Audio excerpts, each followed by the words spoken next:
welcome to the Free Cheese Game of the Year 2017, Day 2. I'm your Joe Dix, joined by Ben Barris. What's up? Mark Augustiniak. Hey. Matt Sellner. Hello. You get it reversed. I do it different every time. The Free Cheese is a weekly video game podcast about video games brought to you once a week by thefreecheese.com. It is Game of the Year, Day 2. Yesterday, we went through, we voted, we talked. We didn't really argue. I don't think anybody got upset. It was It well was a good constructed. conversation. Yeah. Hopefully today goes the same. But we talked all about some categories. Today we have more categories to go over, not including, these are all the categories we're voting on today.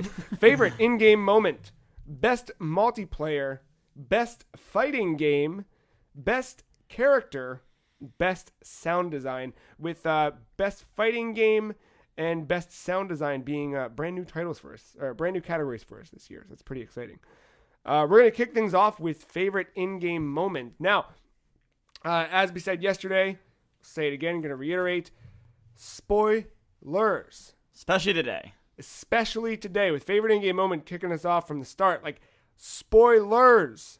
If there's a game in 2017 you have not played, you might not want to listen to this part until you've played that game, because we're going to talk about those parts.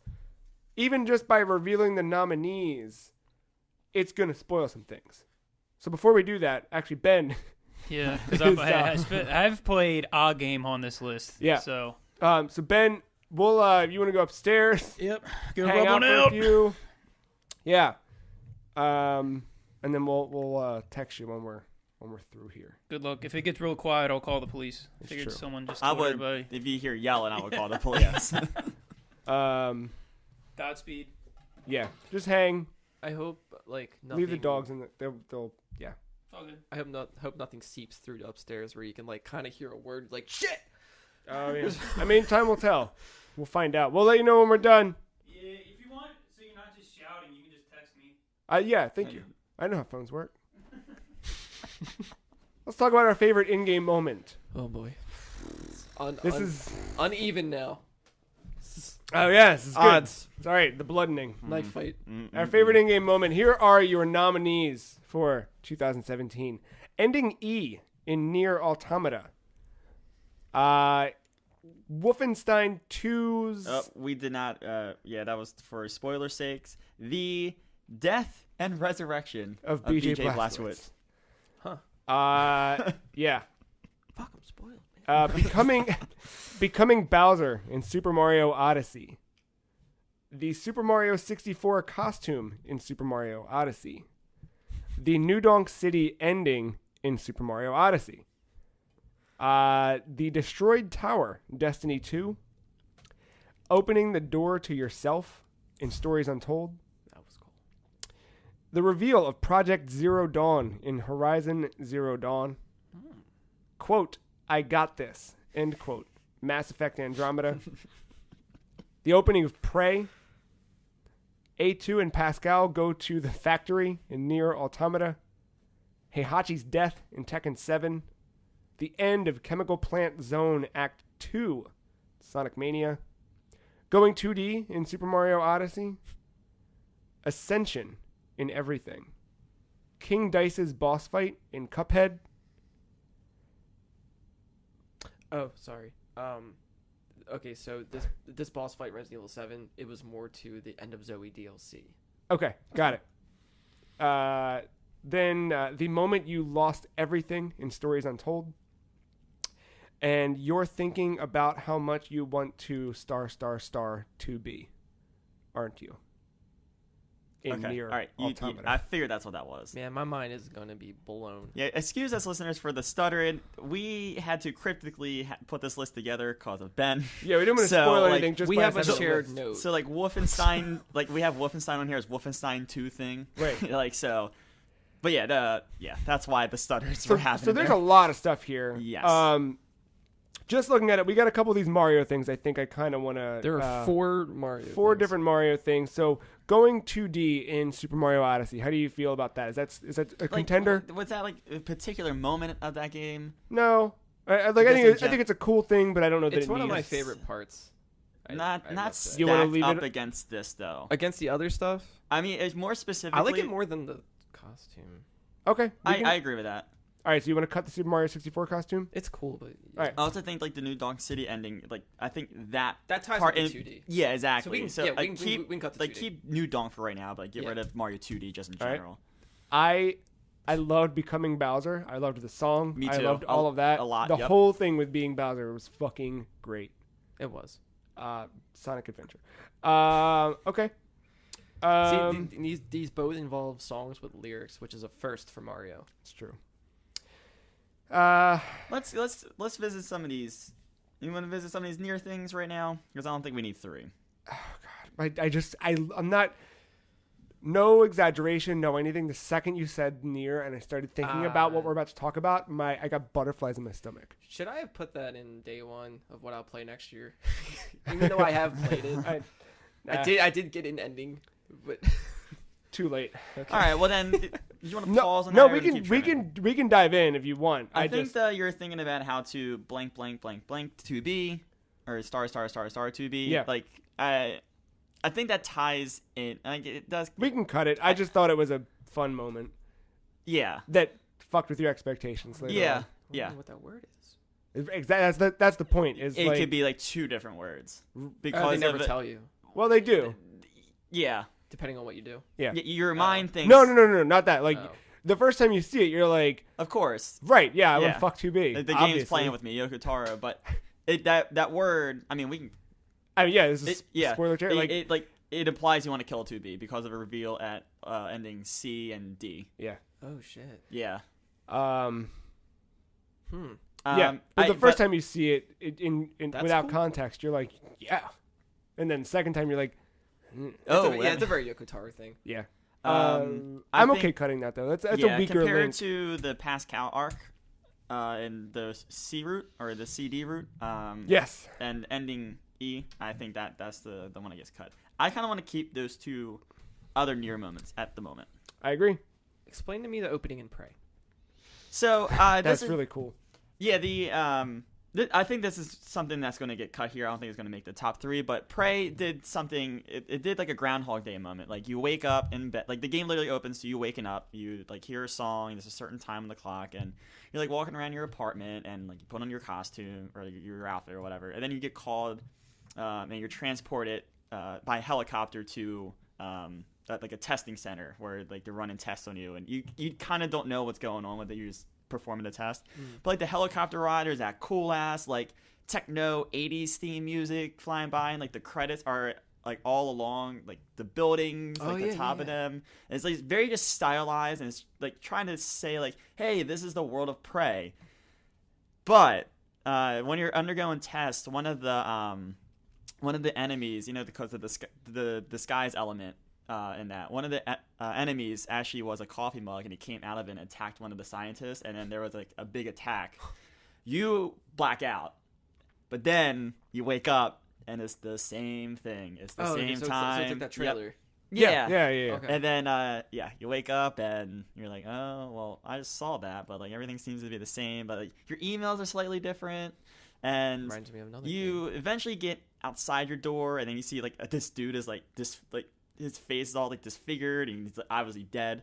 And in a very Bioshock moment, you pick up a wrench, and like you don't know what to do next because all the doors are like locked. And then like I don't know like what will point you to that. I knew what to do because I had seen gameplay of it, but you end up hitting the window in your apartment, like the outside window, and the city's no longer there. You're inside like a fucking facility. And then it kind of like as you keep walking along that next 15 minutes, you realize you're not in like a city. This is You're some Stanley all in- Parable stuff. It's You're in a space station, and you realize you're trapped in a space station in space. You're not in an actual city. That's cool.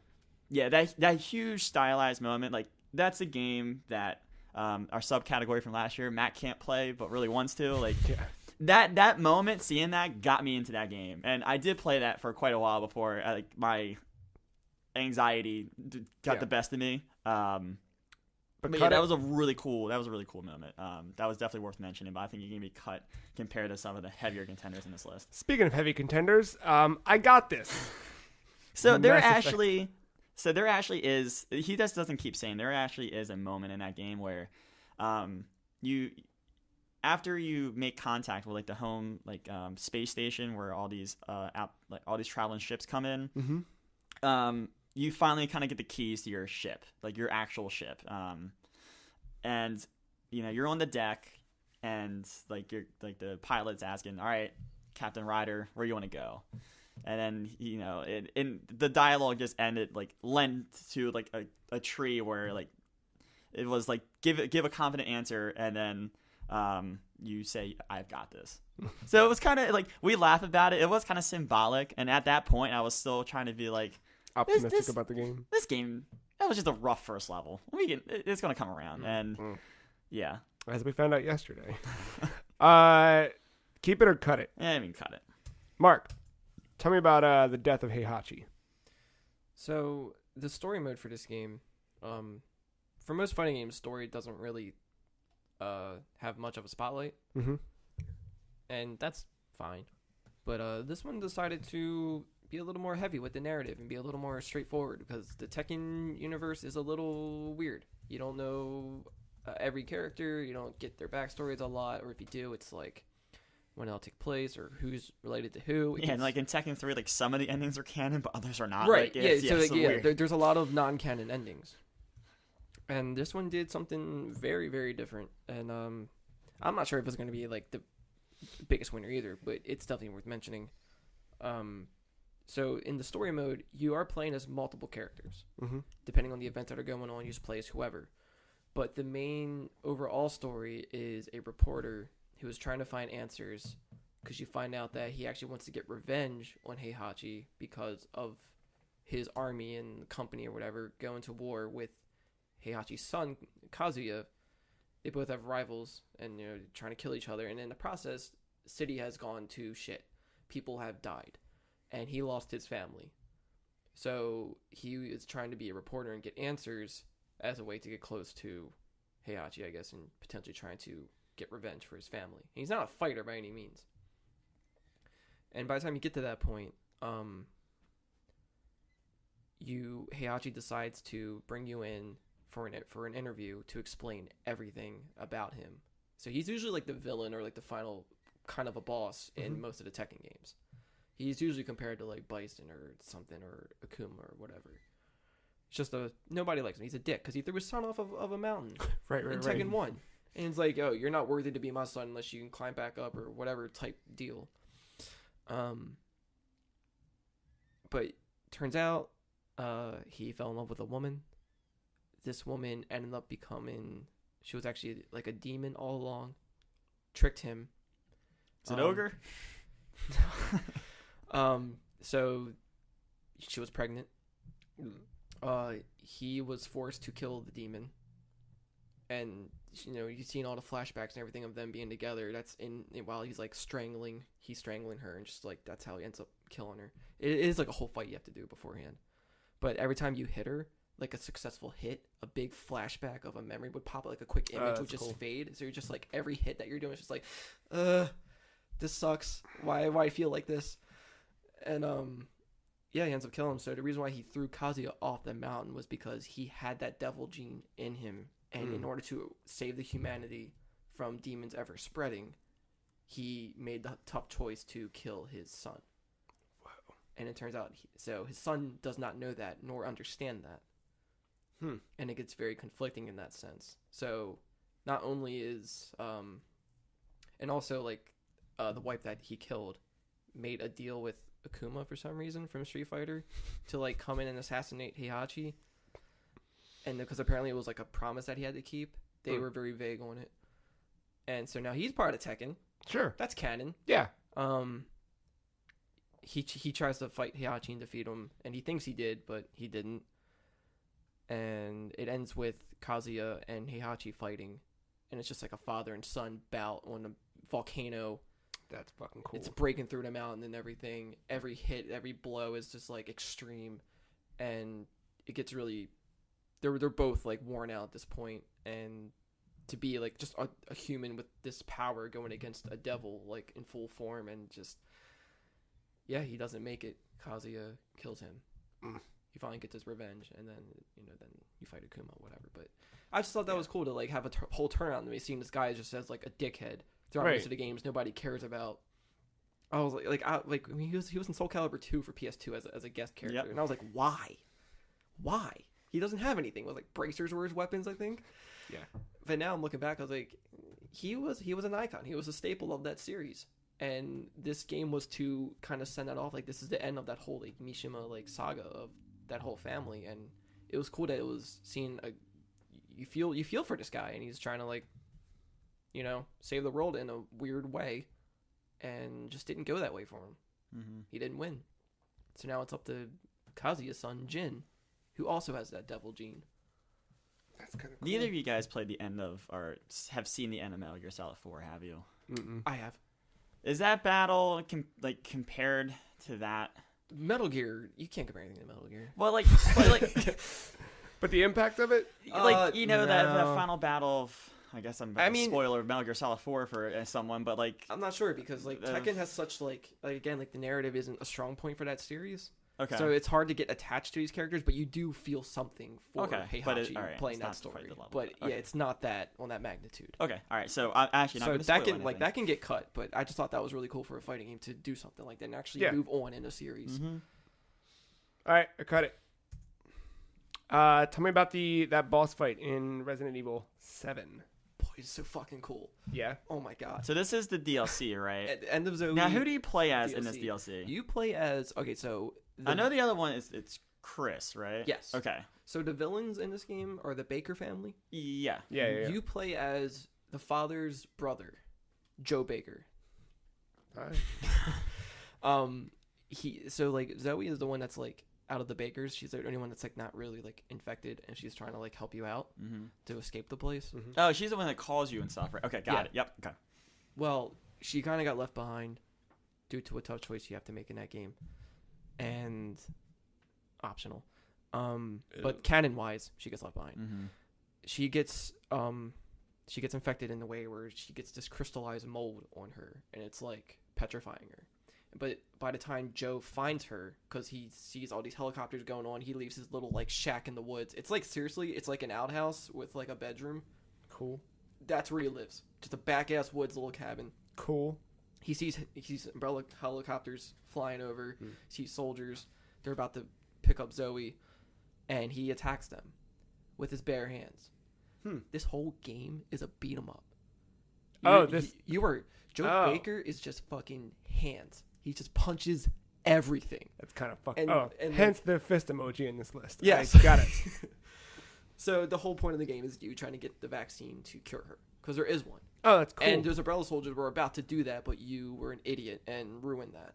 So you have to go find another one, and it's plagued with all those monsters. And you learn combos to like punch them and shit in the face. But there's like a 2-part boss fight in this. Yeah. And it's this weird like swamp thing looking monster. I'd never seen it in the other games. And like he looks kind of human because of the one eye, but everything else he's like made out of like swamp and bugs and shit. But he's very huge, and there's one part where it basically feels like you're in like a wrestling ring. You're on like a crappy like ship, like rusted ship, but it's just you two in a ring, basically. And you have to like dodge and block and like do all these punches, these cool little combos, and there's like a 4K combo that ends with like a Falcon Punch type thing. And there's a part where he gets like staggered, the boss, and you do his finisher move. You power bomb this fucker. Yeah. You actually pick him up in VR. This was awesome. His crotch is in my face, and I just slam him into the ground. That's fucking cool. And then like the final finisher move on him is you twist his head so much that you rip it off, and then you throw it into the distance, and you're just like. He's just calling him a fucker and everything, like this hillbilly guy. Yeah. And then you move on, and then the second part of the final boss turns out that's Jack. That's your brother, Ooh. and he's been fully mutated. Ah, shit. So he's still alive even after you ripped off his head, because that's how these Bakers are. So the final fight, he actually took Zoe when you were about to cure her. He puts you in a coffin and puts you out into a river to like die, but you get out of it. You go back to the Baker house, but now it's all quarantined because of Blue Umbrella. And so everything's covered in like white sheets and everything and whatever. You see dead soldiers everywhere. All your power ups and items that you had are gone.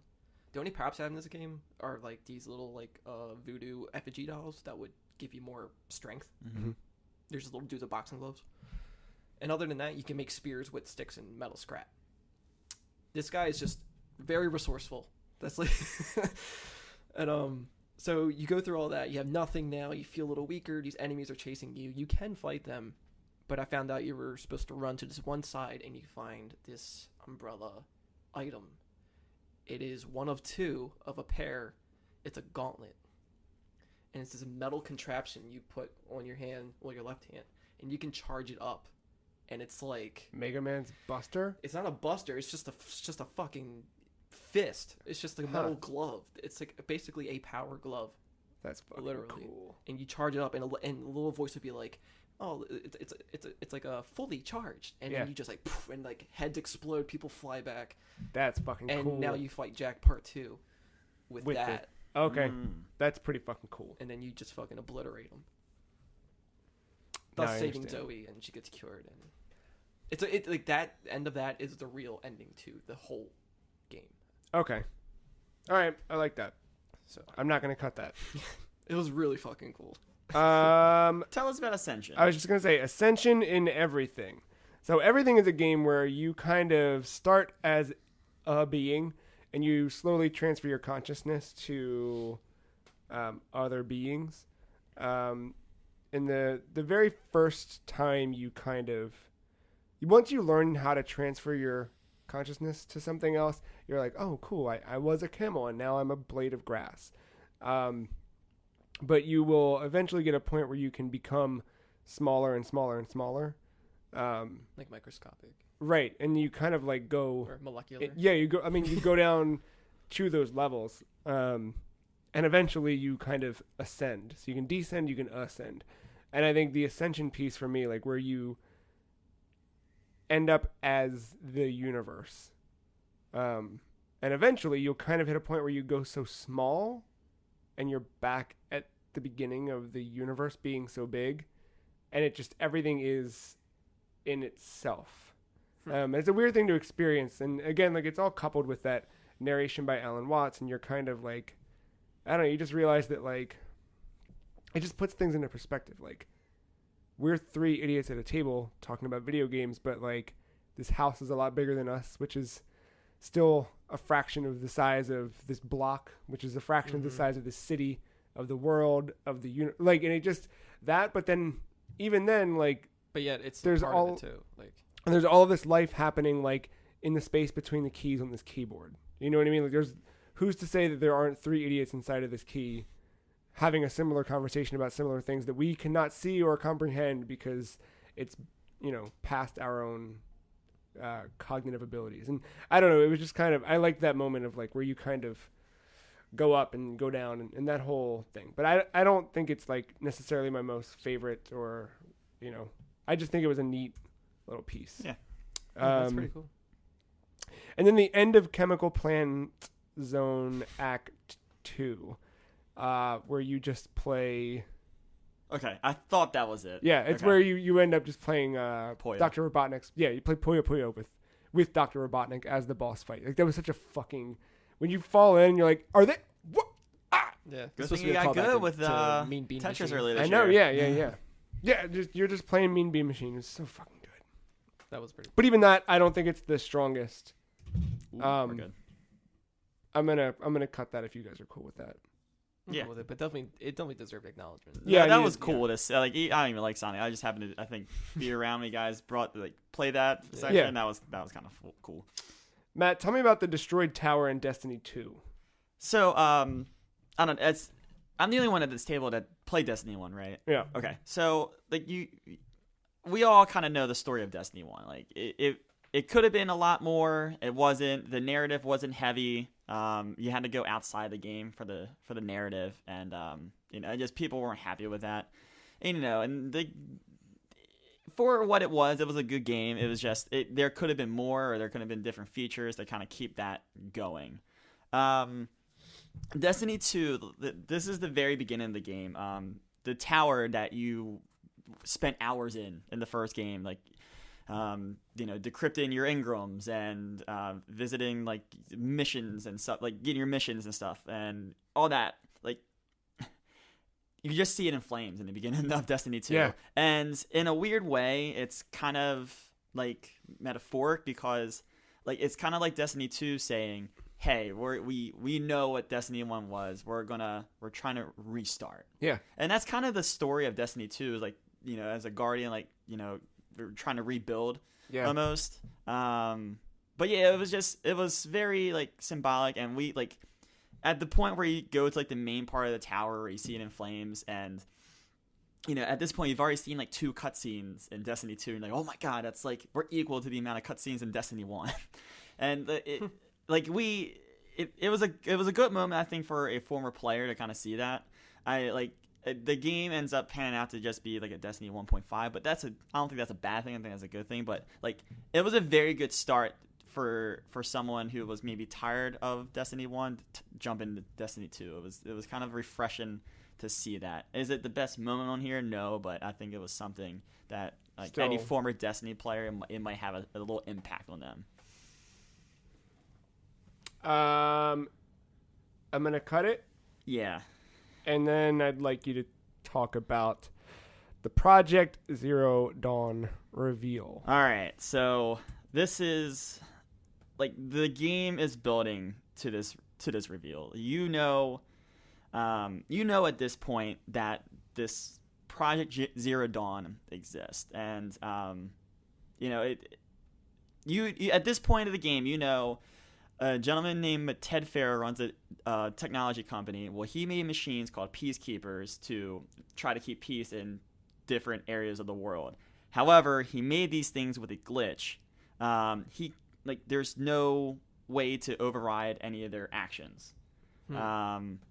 And these machines had the ability to replicate as like a safety measure to make sure if one was destroyed, like there was others in the area. Well, because they consume biomass as their fuel, they are going to end up eating the world when they run out of food. They're going to end up eating all life, right? So there's a very intense conversation like with this woman, Elizabeth Sobek, who ends up being a major character in the game. I think that was the most, like, that was a bigger reveal for me. It was Sobek. Really? Like the fact that you just are her.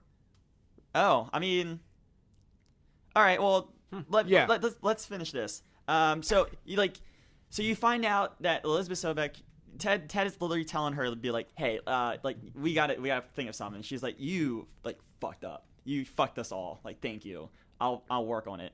And then like the same scene, it's just like different conversation pops up. You see her hand over a document. She's like, you're going to sign this document, you're going to fund this project, and this is your answer to your problems. And he looks at it and he's just like, oh shit, I can't fucking do this. Like this is what you came up with. And she's like, that's it. And so he's like, oh fuck. Well, he like, after she does some convincing to make him sign it, he signs it, and he's just like, what have we done? The scene ends, and like the game doesn't reveal anything else. It takes a couple more story missions to work up to this point. So you're this entire time you're playing like, what the fuck did he say? Like, what is this? Because she basically said, like, if there were another way, I would give it to you. But this is all we can do. Yeah. So you finally get to like the Zero Dawn like bunker, like the area where like the workers were working on the project. There's a commander that greets you at the front door, and he's like, congratulations on making it here and helping us out with Project Zero Dawn. Here's the truth about it.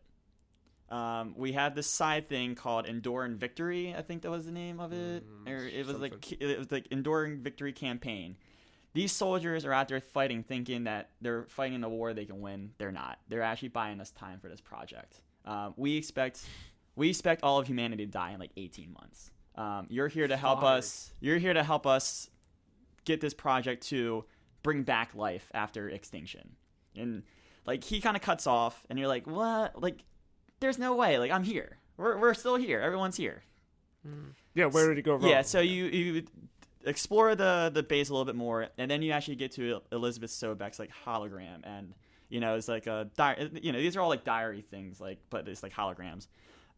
then she starts talking, and she explains that Project Zero Dawn is essentially an AI named Gaia with sub AIs implanted in her that enables, like, she activates when when extinction happens, and she's going to kind of let the machines die off from the lack of biomass. And when that happens, she's going to kind of get things in motion, like with planting seeds and getting some other machines like up and running to support life. And then from there, when it's ready to go again, she kind of plants the seeds again for human life to come back. And that happens. That's why Aloy and all the other people are there. But that later down the road, you realize like some of the sub AIs kind of were, and they're all named after like Greek gods. Mhm. So, but the Hades one, the Hades one is like the warrior one. It's kind of teaching about like fighting and stuff like that. And that's the one that kind of infected all of the Correct. You robots. think that would have been Ares? Ares is God of War. This Hades was more like, I think, the evil, right? Like, but that kind of infected all the things. Yeah, it infected all the that's- things. yeah, It true. wanted more knowledge, and it started to infect, and then it messed up the perfect revive of humanity, and then that's how, like, the machines are still attacking people, but there's people on Earth. And I don't know, it was just that reveal of like, well, everyone's gonna die here, and these people are out there thinking they're gonna win a war, and they're not. They're giving us time, and we're not telling them to give them hope, because if they have no hope, then they're not This gonna is the fight. thing you made. Well, yes and no. So Aloy, like when this is what the part he was talking about. When Hades takes over one of the sub AIs, like he starts corrupting the other and taking over these other sub AIs. Gaia, in like a moment of instinct, kind of made a clone of Elizabeth Sobek based on like the DNA that she has of her, and that is what ends up being behind like the main door. That first door that you're like, oh, what's behind that door? And she's like, well, I don't know. You got to go see. And Yeah. so like I can see that being the bigger reveal. I think one is the title of the goddamn game. No, yeah. I And mean, then- like finding out what happened to humanity is a huge part of that game. That's And then just the fact that that's festering for so long in that game, because I think that's where like you stopped, right? Like maybe right before the Ted Farrow thing. Did you even make it there? That's not early, but it's probably in the first third of the game. yeah. I didn't get to that part. In a yeah. way, that reminds me of the Mega Man Zero series. Hmm. X became a virus, Yeah. and Zero's body, he had to be transferred to a new body like 100 years later, after like most of humanity's been wiped out and shit.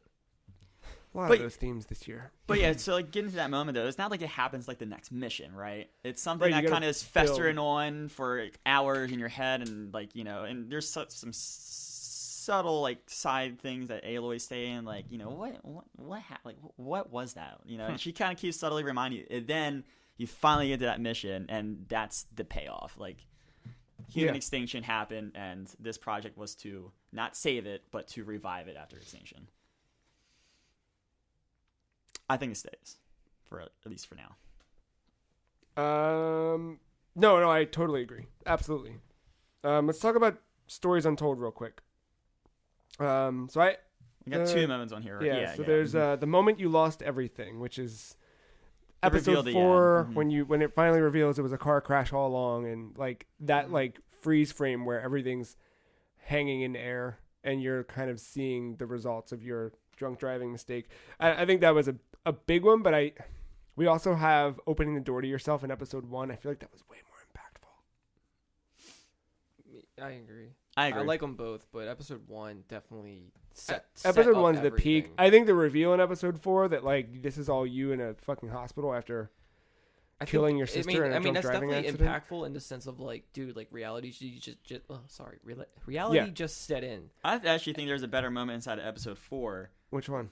the opening credits. Oh yeah, everything just froze, Oh yeah. and the like the 'Cause, I narrator- mean, like- not narrator, but the Yeah. person that strolled you in. If you remember, like what Ben was saying on the podcast before you played it, he went up to get a drink, and then he heard the music stop. He's like, "Whoa, what the?" yeah. So like, No, yeah, Because yeah. I was about to get up and do the same thing. I was like, oh, Yep. here we go. Credits roll. I'm going to go downstairs, get a drink of water. Then, Yeah. like, before I left the room, I saw what was happening. I was like, well, I'm not getting something. Hold on. You think that's more powerful? I than, thought that was more powerful than the episode, like the reveal moment. Yeah, okay, I agree with that. But what about opening the door to yourself in episode 1? I mean, I was practically Everything- shitting myself at everything this that point. led- So Everything that led to that moment, because you heard somebody else in that house. You knew, but the you didn't entire know. time, and you didn't know it was you. Yeah. And it's like, because I didn't know what kind of game that was going to be when playing it.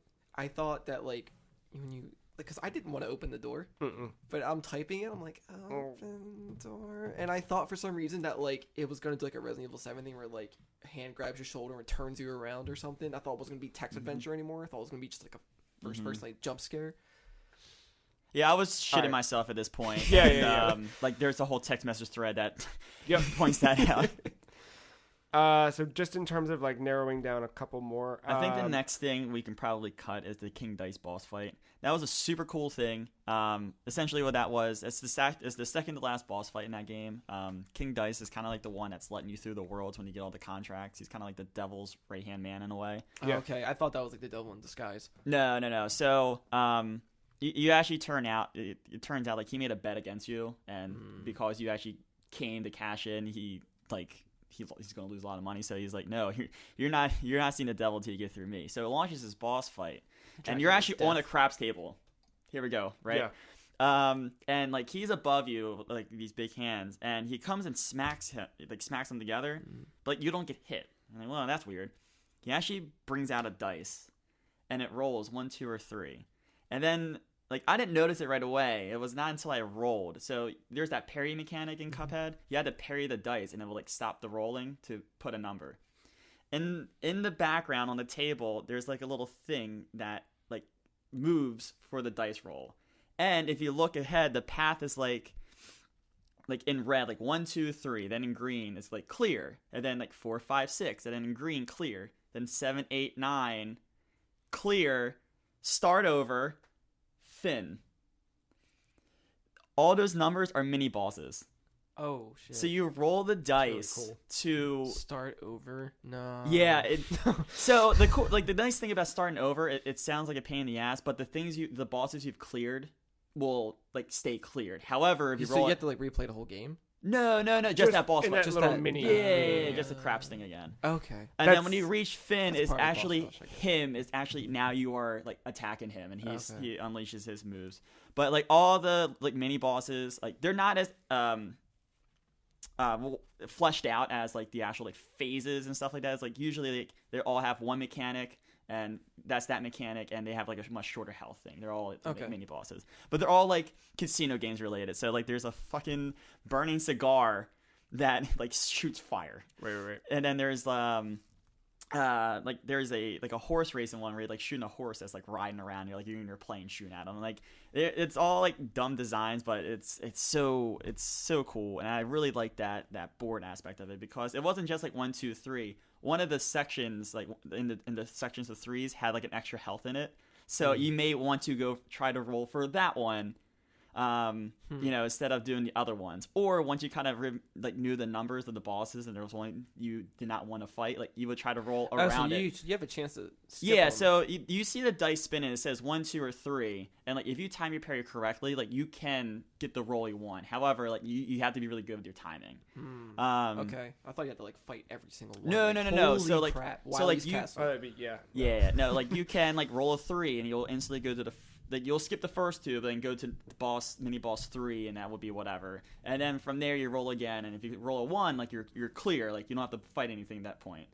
You roll again, and you land on 4, 5, or 6. Like, Okay. like you have to play at least 3 of them. However, depending if you're super unlucky, you may have to fight all 9. Like I got to him most of the time with fighting 4 or 5. Yeah, it was really cool. It was a spin on the mechanic. Like Yeah, it changes. like you're just so used to hopping in, seeing the boss, and just like And going. go. Yeah. And this was just a little bit different. It had like a little meta game to it. So, Super Mario Odyssey New Donk City ending versus Super Mario Odyssey becoming Bowser. Which one has the bigger impact? I should have saw Bowser coming, but I didn't, and that made me appreciate it so much more. I guessed Bowser from the get-go. I knew at some point you were going to throw that hat on him. I didn't see it coming. But I also think that the New Donk stuff was really cool, but also like the marketing of that game kind of ruined it a little bit. Where we knew the song. Yeah. I think doing the Donkey Kong stuff was one thing, and that was I do love that song though. I do too. and it kind of felt a little fetch questy, like getting there. Yeah, it did. Like, yeah. it was fun Yeah. to get there, but Pauline's just like, Go get that guy. Go find that we guy. need Go a get trumpet, and Yeah. and it's like, oh, you have to find these people around New Dawn. But I don't know. I really liked the like. I can agree with. I mean, if we all want to agree with Bowser being more. I think Bowser is the better moment. I mean, definitely I agree. because when else have you really Yeah. done that? You know what I mean? Yeah, no. When have you played as Bowser in a Mario game It was- besides Paper Mario or RPG? But this was like Or- that capture mechanic. All right, so I dropped that off the list. Do you want to talk about BJ or do you want to get into these near topics? I think we need to narrow it down. Do we need to narrow it down to two? I know those are both. I'm really... so scared for ending E because I don't know what it is, but I kind of do. All right, let's. Like I'm like, no, I don't want to know. I'm like, no, I want to know. I got to get through this. We should talk about. Let's start with Nier. I don't think we have Okay. to narrow anything here. I want to see Mark's opinion on Okay. both of them, and then go from there. And then we'll talk about Wolfenstein. I'm gonna start with A2. Yeah, go ahead. And so in Route C. I was looking forward to playing as her too. And here we go. Here come the spoilers, right? Yep. And in Route C, you play as A2 and 9S. You switch back and forth. And the game makes you do that, and like you have a slight selection in the order you want to do it, but it all ends up being the same thing. It's just a matter of when you want to do it. Yeah. Okay. One of the main reasons you're playing as A2 is because A2 kills 2B. Right.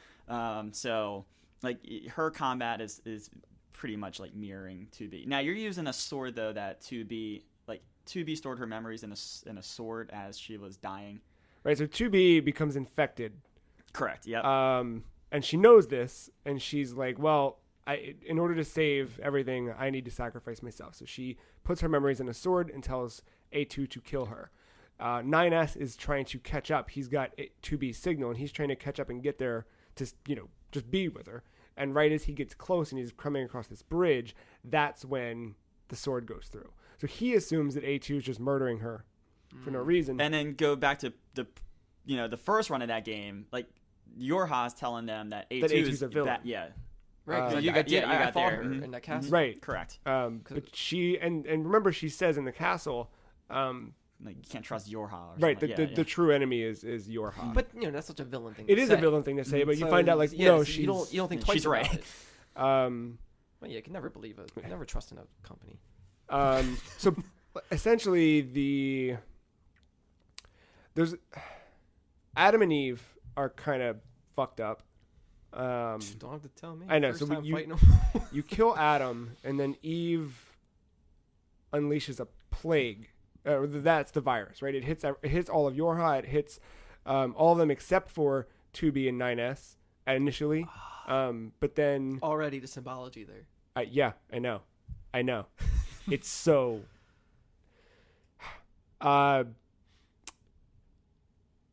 Yeah, and So then, like, all right. So in this Route C, there's an arc with A2, and it's back with Pascal.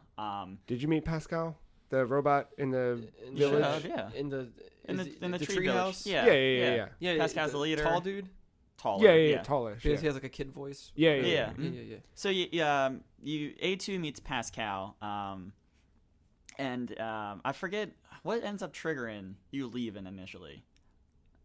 Like you meet them, and she's like, "You should look around," and then like you have to go back to the resistance camp for something. I don't remember what that is. You had to go back. No, is this in This is C? in C. It's going to be in C. Oh. You go. I don't I mean, you remember. do have but to go back. There's yeah, a yeah. reason why you have to go back to the resistance camp, but then like you get there and Pascal like emergency alert is like everything's on fire. Like you got to come help us. And their whole village is like The burning down. village is fucked, and like machines are eating machines again. Is that when the machines were eating the people? That's what it was. The machines were eating people at the resistance camp. Oh yeah, and that's right. you get a distress call, and you go back, and they're straight up.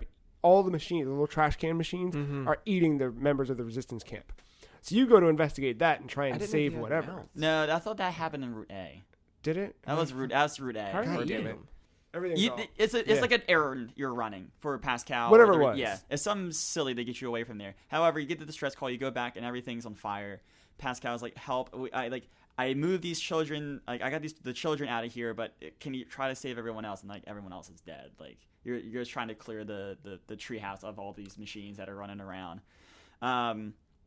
So after you clear it all out, you get another call. She's saying like, look, I got the kids out of here. We went to the factory, which the factory is the very beginning of that game. Come meet us there. So you end up going there, and you walk into like the front entrance of it, and you see Pascal and like the children robots. Before that, you end up in that other part of the factory, right? With the cult people. Well, the call people, that's in Route A. What am I thinking of? Remember, C is a sequel. All right, go. Yeah.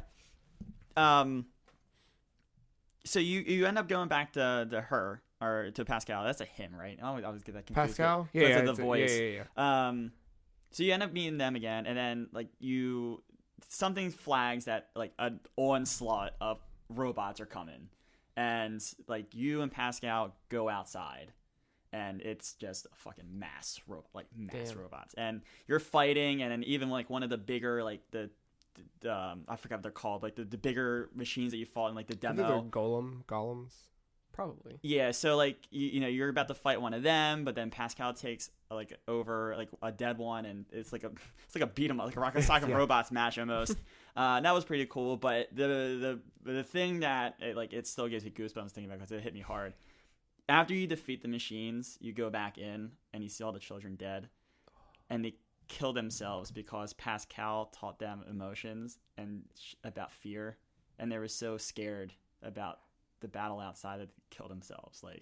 And you see just it all was these heavy, like kid robots, just like with. And Pascal can't believe Oh right, they're all robots. I keep thinking but still, but you get that attachment. Yeah, you do. Yeah. And Just the like thing is with A2, like she's in that I hate machines, and but like that moment, like it just kind of shifts for her, and man, it's. Well, then the worst part is then Pascal's standing there and all the kids are dead. Out. Yeah. And Pascal's like, I need you to erase my memories or kill me because I can't live with the fact that I caused all these kids to kill themselves. And you have to make a choice at that point of just like, do I kill him or do I take out his memories or? That hit home. Yeah, and you can't leave until so- you make a choice. So Pascal like taught them suicide.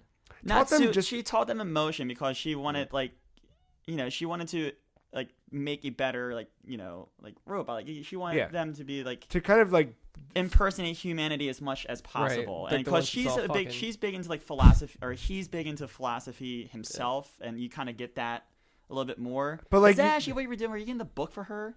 That might have been it because at some point he's reading him. I know his pronouns are all off. But what is it really? I don't know. I mean, it's a robot.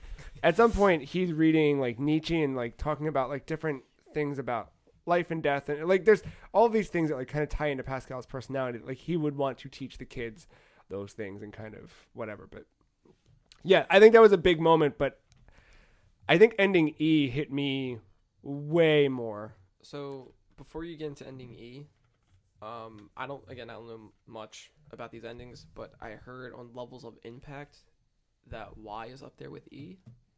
Why? Mm-hmm. What is What's Y? I don't know what Y is. I just thought that might be worth checking out for you guys at some point. I don't know about that. I don't know because about all even of those are experience like why.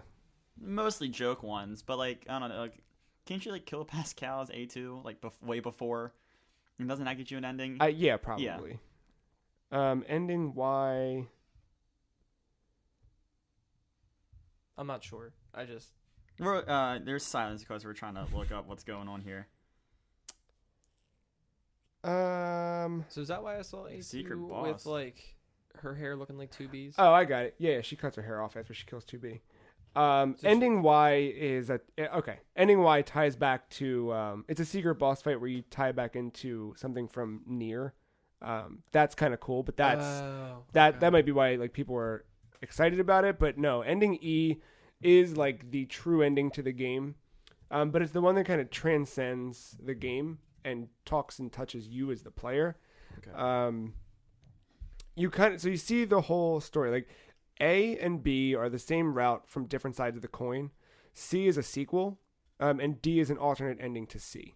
Okay. Basically, at the end of C, you choose who lives or dies, A2 or 9S, and D is the opposite of that.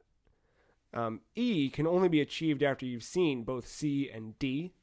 But what makes E so powerful was like the whole game is like these themes of what it is to be human and to feel and to think and all of that. And like, what does life mean? What does death mean? Does death mean anything? Is it just another way of, is it just us going into the next life? Like there's all of these existential questions that you ask.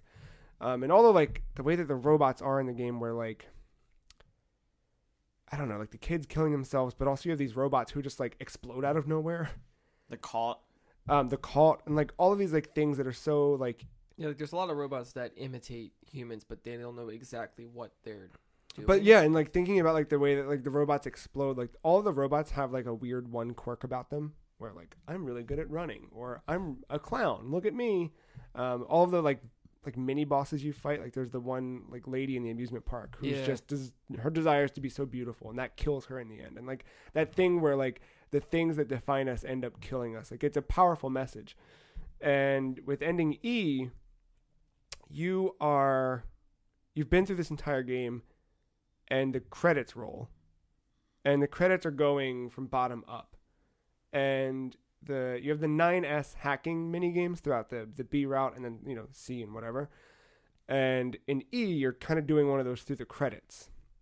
And it just gets more and more difficult, more and more difficult, more and more difficult to the point where like you cannot do anything else. No, I tried. You get to a point where like you just can't do it and you're like you feel yourself like getting frustrated at the game and at yourself and your own abilities. And then it says you just kind of like fall, right? Like you fail, but does it ask you if you want to give up?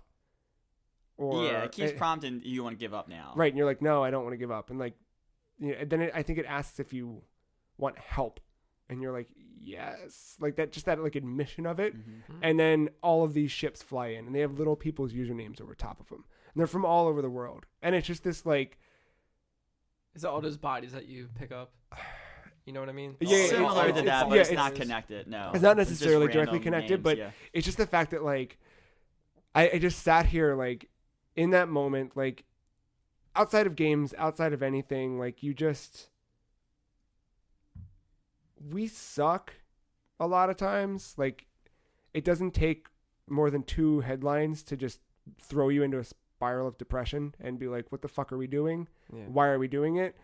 Like people are just terrible, awful, greedy and shitty and just, and the shit that we've done is just bad. And like, I'm not trying to be over political, but like More harm than good has been done. we're just bad. We're Terrorist. just not like, we're not good. And like, there's that moment, like amidst everything that you read and everything that you see and everything that happens and goes on where you're like, right, I'm doing this together. Like someone's with me. Like even if I'm feeling this and I think I'm all alone, like someone's been through this. And like that moment for me was just like so powerful on like a human level.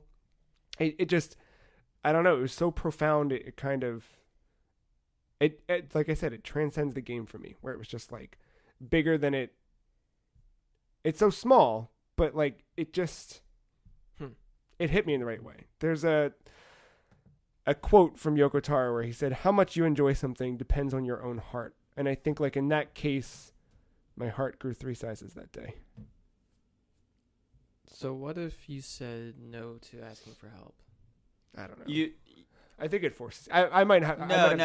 I did it because Oh. I'm an asshole. Oh yeah. So it keeps putting you at that checkpoint in the credits, and you just keep dying and dying, and then like periodically it will ask, "Hey, you want to give up?" So you could technically just be there forever yeah, Yeah. like if you're stubborn enough. You need help though. Like Yeah. there's no way of getting through There's- it by yeah. yourself. That's the way to see it. And then at the ending, you have the option of like sacrificing your entire save to then go become that for someone else. And it was just like, I didn't do it because I got didn't the shit to do it finish. But I want to see it all. But once I see it all, then I totally will. Because that's like the final trophy you get anyway. But that was just like, it was a perfect like coda to the whole thing of just the rise and fall of these characters and humanity and I don't know, like that game's filled with so many little things about it. But that was one where it was just the culmination of everything at the end. I think it took all the themes and messages of the game and put it into one piece. I mean, with that ending, like, I appreciated it. I thought that was really cool what they did. It didn't hit as hard as it did for you, I don't think. Oh, I think also like the music too, because the music is that song that you hear at the end of beating the game the first time, "The Weight of the World," and then this time it's playing through it's got the chiptune version at the start, and then as you play through and it gets more like sweeping, it keeps adding in. Then you hear, instead of just the English voiceover, you hear the French, and then you hear the Japanese, and by the end of it, it's this whole big, massive, like it's just that kind of like unity. And that was just, yeah.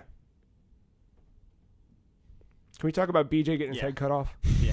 All right. Yeah. So, It's good. So you're on your way back from a mission in Roswell, and that's where you're coming from, where you make the detour, right? Yes. So yeah, you make a detour and you actually go back to BJ's house, and this is where like you're starting to get the glimpses of the backstory there, but you get here and you're really diving in, and like you're kind of going through the house, and BJ's kind of reliving some memories and the yard, like going through the yard and stuff. Well, it turns out your dad's still alive, and he's there and he's pointing a shotgun at you. This guy's a real asshole. Yeah, he just abused you as a kid. He's very racist. Yeah, he's Just fuck him. Yeah, like, he's fuck him yeah. 30 times. So, BJ's kind of asking questions like, what happened to mom, all that kind of stuff, just calmly, and he's like, oh, I sent her away to. Because remember, his mom's half Jewish. Correct. Yeah, I forgot to add that part. So after the Nazis take over America, he sends her to a camp, of course, and BJ's like, what the fuck? And he's like, I'm gonna turn you into the authorities because every Nazi is trying to hunt you down right now. And yeah, like you end up I forget how you get tied up, but you end up like kind of brawling with your father. You grab him and like you go to like you end up killing him. But you see that the phone's already been dialed, and then here is this giant ass Nazi claw that grabs like the whole airship. house. Yeah, and like they drop the house, and in one of the coolest moments in that game, you're actually running through a fallen house, like picking off Nazis and stuff like that. Well, the house falls and you're captured because you get knocked out and you get captured. And then there's a couple ploys to try to get you out, and that's where you're kind of thinking like, all right, we're gonna Wolfenstein our way out of this because of fucking BJ Blazkowicz. The first is one of the main characters. Oh my god, Super Sesh. Oh, I didn't have his name. Whoa, Oh god, where's my note? Sorry. Super Spesh. Norman Super Spesh Caldwell. okay. Yeah. He's one of the characters you get from New York. Okay. Yeah, he's that dude. Yeah. So he comes in acting as your attorney. He's like, all right, I got a plan. Right. I got a plan to break you out. Like we're gonna do this. We're all in the parking garage and we're gonna leave, and it's gonna start with me. Pretending that you attacked me. Yeah, you gotta punch me really fucking hard or slam my head against the table really fucking hard. And we're gonna get a guard in here and get out. You do that. You hide, and then like as soon as the Nazis come in, they just start shooting them because like they shoot the guy in the face, and your escape route is now foiled. Yeah, and, because like, they knew exactly what was going on. They knew the person. They were just kind of playing with us. So, so to the next scene, you're in a courtroom. The judge is prosecuting you. He's like, we're going to sentence you to death. And then you break out of your shackles. You get so mad, you break out, and it's one hell of an arena shooter at that point. That it's very hard, depending on the difficulty you're playing it on. So you fight your way through, and then you see your mom at the end of it, and you're like, whoa, that's weird. She's supposed to be dead. And turns out it was a dream. It was all a dream. So you flash back to the trial, and he sentences you to death. Now you're cut to, you are on the actual stand. Like You're not on the stand. You are at the fucking Lincoln Memorial. that's right. Yeah. Where they've destroyed Lincoln and turned it into Hitler. Yep. And Wow. you're on top of this huge like dam, and it outlooks over the reflecting pool out front of the Washington Monument. But it's filled with Nazi propaganda and flags and everything.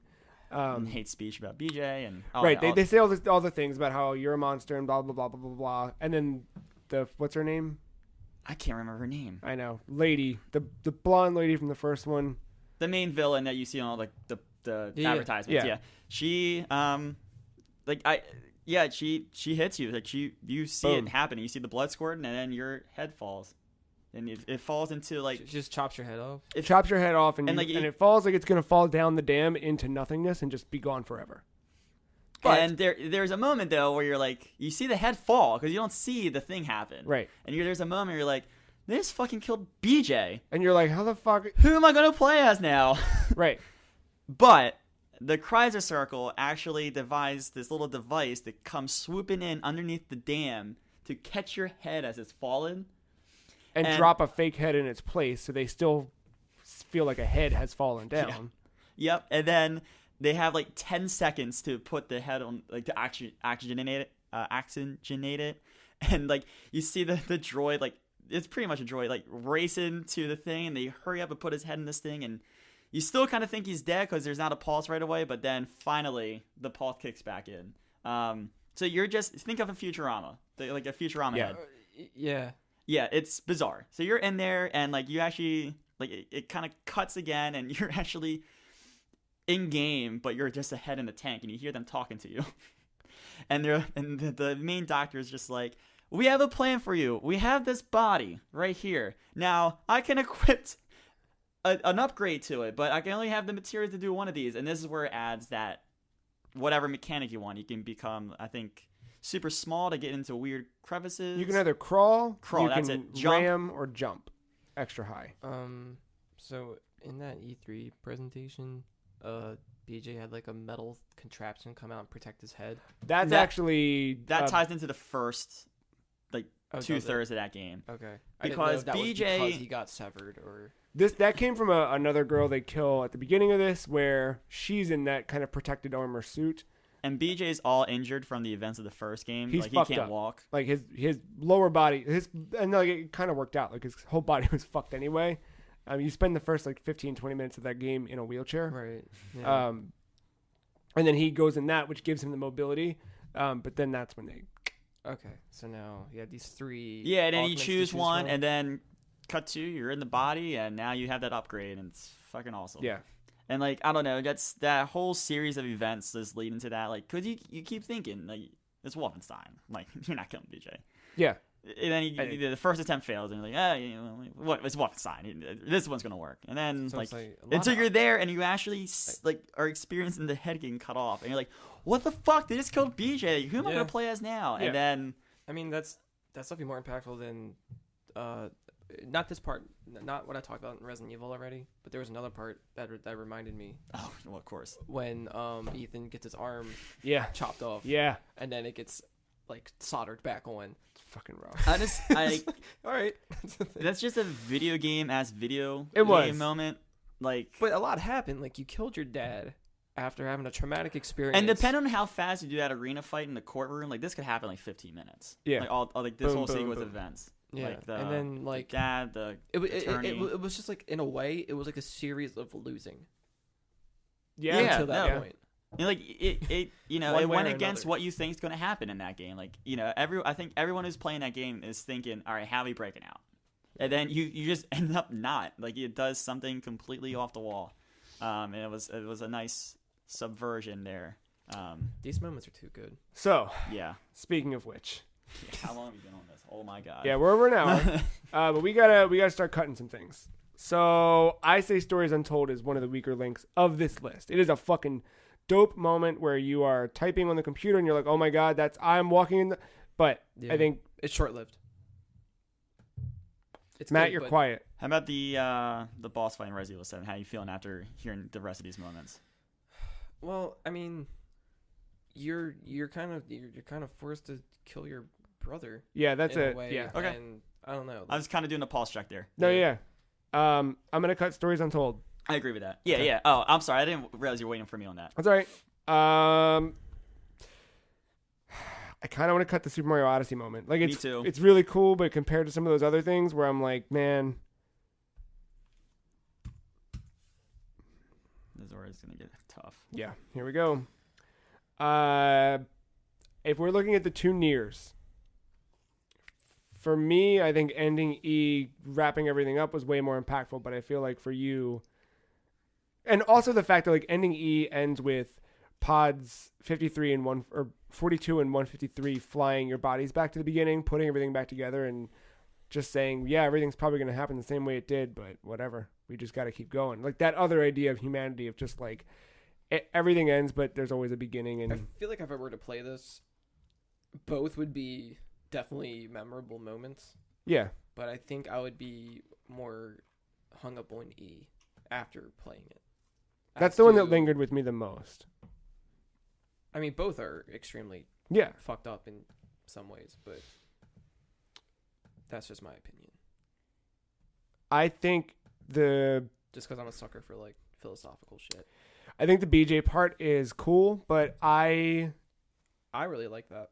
do That's- too, but like you see early on a monkey with a cat's head, and that kind of foreshadows exactly what's about to happen to BJ. You don't think anything of that though, because I did. because the scientist is just like, yeah, I did this thing, and then BJ's like, shut the fuck up, like I don't care about this. No, I mean, but like, I saw it and I was like, oh, weird. BJ's got a fucked up body. I wonder if anything goofy's going to happen with that. I mean, that was a little foreshadowing thing, but I don't think like For me, like, I honestly, didn't like, pay attention to it. Like when I they- saw it. when they cut off his head, I wasn't thinking, oh my God, who am I going to play as? I was like, how are they going to save his head? Like, I was already right there. I was just like, what's the moment? Would it What's- have been more impactful if that was like an ending to the game, and then like after credits you see Yes. like, you being in the tube and shit? I don't know, because that kind of happens halfway through. I don't know what you put Yeah. in I don't know what you put else in that game to get to that point, because that's part of the pacing of that. So like- that part is better than like how the game ends. yeah, definitely. Yeah. Hmm. The ending of the game's not even. I mean, it's It's fine. fine, yeah. It's just like, okay, It kind of ends. Yeah, lady's dead. Nothing crazy. See you in a couple years and make another one of these. it's a graphic way of getting rid of her, but Yeah. it works. Ah, fuck her. I think that the Zero Dawn stuff is really, really, really cool. I think that game is nothing but that to me. Like, there's a lot of that game that just didn't do it for me, but the story stuff is really interesting. These are all games I haven't played either, so it's hard to get like that. I mean, I have played them to a point, besides Wolfenstein 2, but it's not enough for me to like give a fair judgment, I think. But I thought my favorite, like coming off of I guess the same Wolfenstein, I guys thought for my you with favorite Resident moment of the Evil. year was going to be the BJ thing. But like now that we're talking, I think I am gonna. you were feeling pretty strong about it. It's a fucking dope moment, but it's... I don't know. It is a very, like, It just, what the fuck? You're like, God damn, this video game. Hmm. Yeah. I think the dad part was more impactful to me than the Yeah, the like beheading just- and Yeah. only because like because you're playing playing a video game, you know, like the game has to go on, so you're, you know, That's kind of where I was at with it. Where I was like, well, clearly this is but it was a really cool, like, you're like, I mean, you didn't know what to expect. I mean, Red Dead, you know, like John Marston dies, and, Yeah. and I didn't expect to play as Jack. no. but this, I don't know. This, you're just like, yep, this is a game. This is, like, they took that character and that story and just went all the way. I mean, I'm not saying that I thought it then, but I mean, there's like a tremendous possibility that like, when's that baby gonna pop? So I know, I like, know. the you moment, know, are you gonna play as the baby with the guns? Like, Yeah, I thought the same. Yeah. so like, what are? Because like to be like a favorite in-game moment, like what type of feeling are we trying to capture here? It's a weird, because there's a lot of conflicting emotions Yeah. in this. Because like, there we go. because I feel like for So just to recap, this is where we're at with the listeners. We have ending E, A2 and Pascal, the execution and resurrection of BJ, the Horizon Zero Dawn, Project Zero Dawn reveal, and the ending boss fight in the Resident Evil 7 DLC. Which one? I don't know which one that is. End of Zoe. End of Zoe. Quick little update. Yes. I know there's been a lot of conversation here. Because like Horizon's moment there, I feel dread. I don't feel good about that. Yeah, You're not no. supposed to. No. No, and that's not your at all. favorite moment is feeling that. Like Dude, it's I mean, 'cause, impactful. I'm not saying that's not a qualification. I mean, that's fair. Like that's cool if you do feel because that. the whole premise of that game, the second you see that game is a game, Yeah. E3s ago or whenever the Gamescoms ago, you're like, well, what the fuck happened to humanity? Clearly, we're in the future, but we're also in the past. So what happened? And then you find And you're finding like- out what happened to that world is It's just full circle and Yeah, and then like I said before, like that, you have that first conversation and you get the preview. You don't really get a preview, but you know it's just bad. And then just the way that game plays out, like, you know, you're still a couple story missions away, so that's at least a couple hours. Like me, I was doing all the side quests and stuff, so it was a good amount of hours before I saw that one, and like it just was just festering the entire time. Like, what did Ted Faro sign? I think that game stays in the top 3. I think you guys are battling with yourself here. Yeah, You have so like between Wolfenstein, Horizon, and Nier. I say we cut ending C or the A2 in Pascal. It's a really impactful moment, but I feel like E is more impactful on the greater scale. I do agree with that. I disagree, but majority rules. We don't do majority rules. But like, I mean, we gotta cut something here. All right. Cut.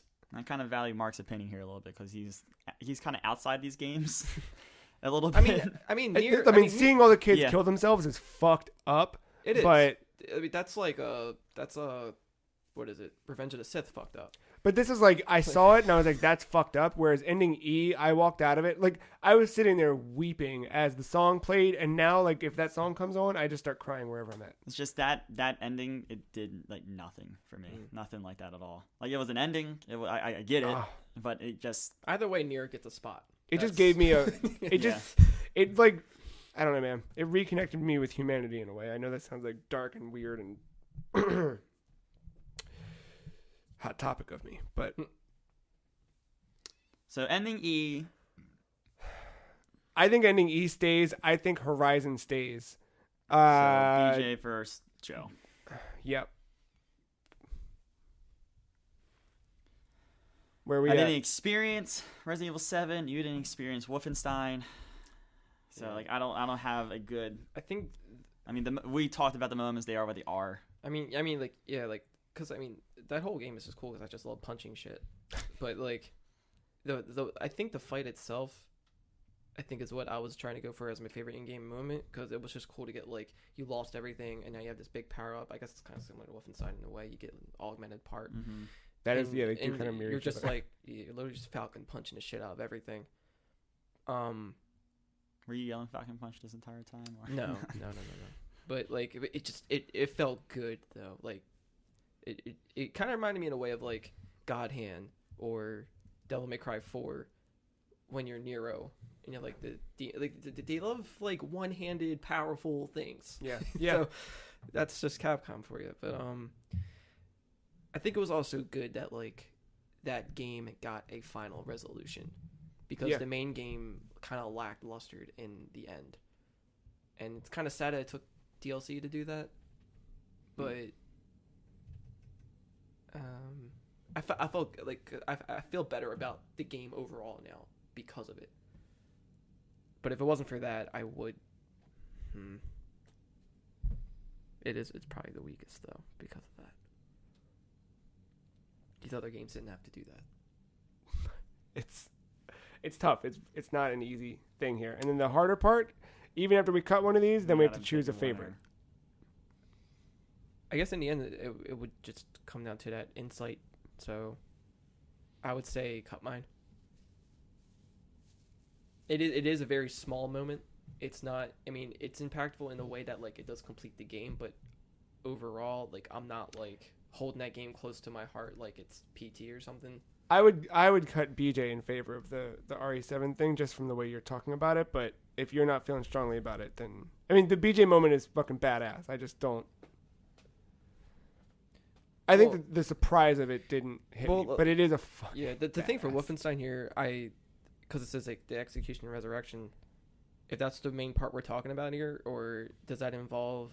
I mean, it's killing that the dad whole and series of everything? events because your That whole- father is the one that gets you captured. Yeah, Okay. Like, yes, you kill him, but like it was too late. Like he already had the phone dialed and everything.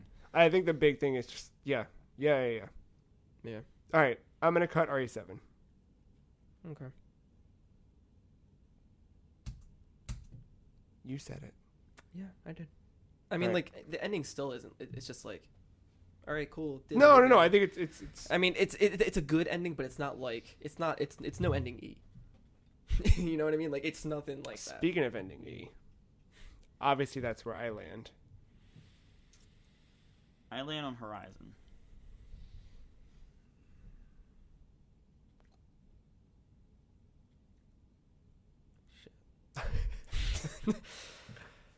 Oh man. Like I get the whole ending E thematically, but like there are moments. Moments in that game that are better, in my opinion. Like actually, like ones you're actually like playing through gameplay wise.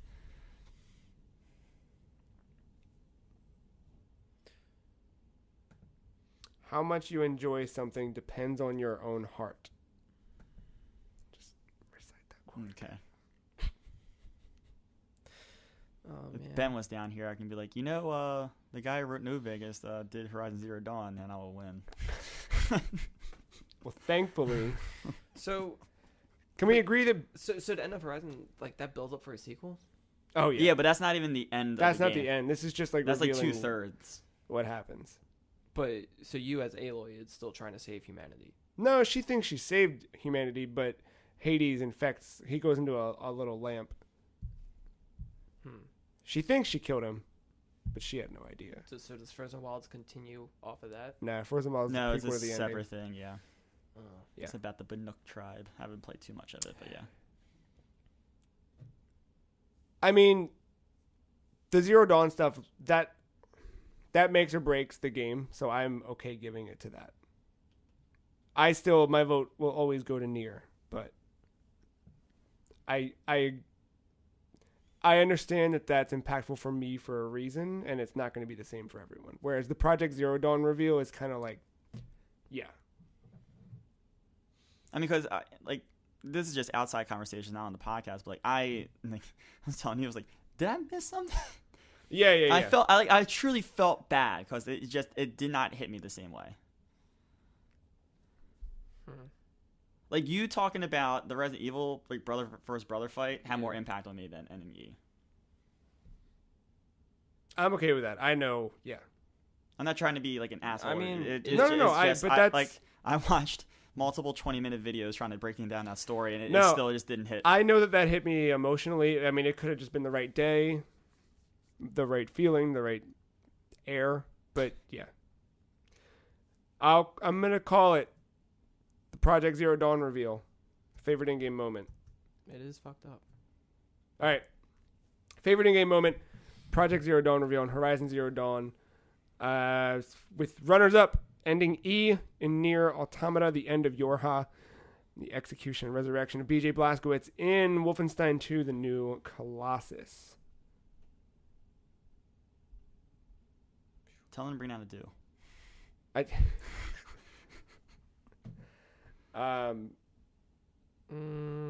What? So it is Here he comes. best character is gonna be a little tough. Fuck, we still have all those categories. Jesus Christ. All right. Thanks, Ben. Hey! Welcome back. Hey guys, How was your day? rubbed off at least no. Basically, like just chilled on the sofa and browsed Reddit, saw some funny PUBG gifs. Yeah, we got it down to 6 quite fast, and then from the 6 to tough. 3, and then the 3 to 1. I kept looking at the list, but I would like quickly. Why were you scroll looking it, at the so, list? No, I wasn't reading it. I Oh. was just seeing like how many. How many? Oh. Yeah, so I would like just quickly scroll Oh, I it, was so I gonna say, wouldn't like, actually like be able to read We it. were saying about how we quickly did it for you, and then All right. So wait, what? I guess not what moment, but what game? Horizon.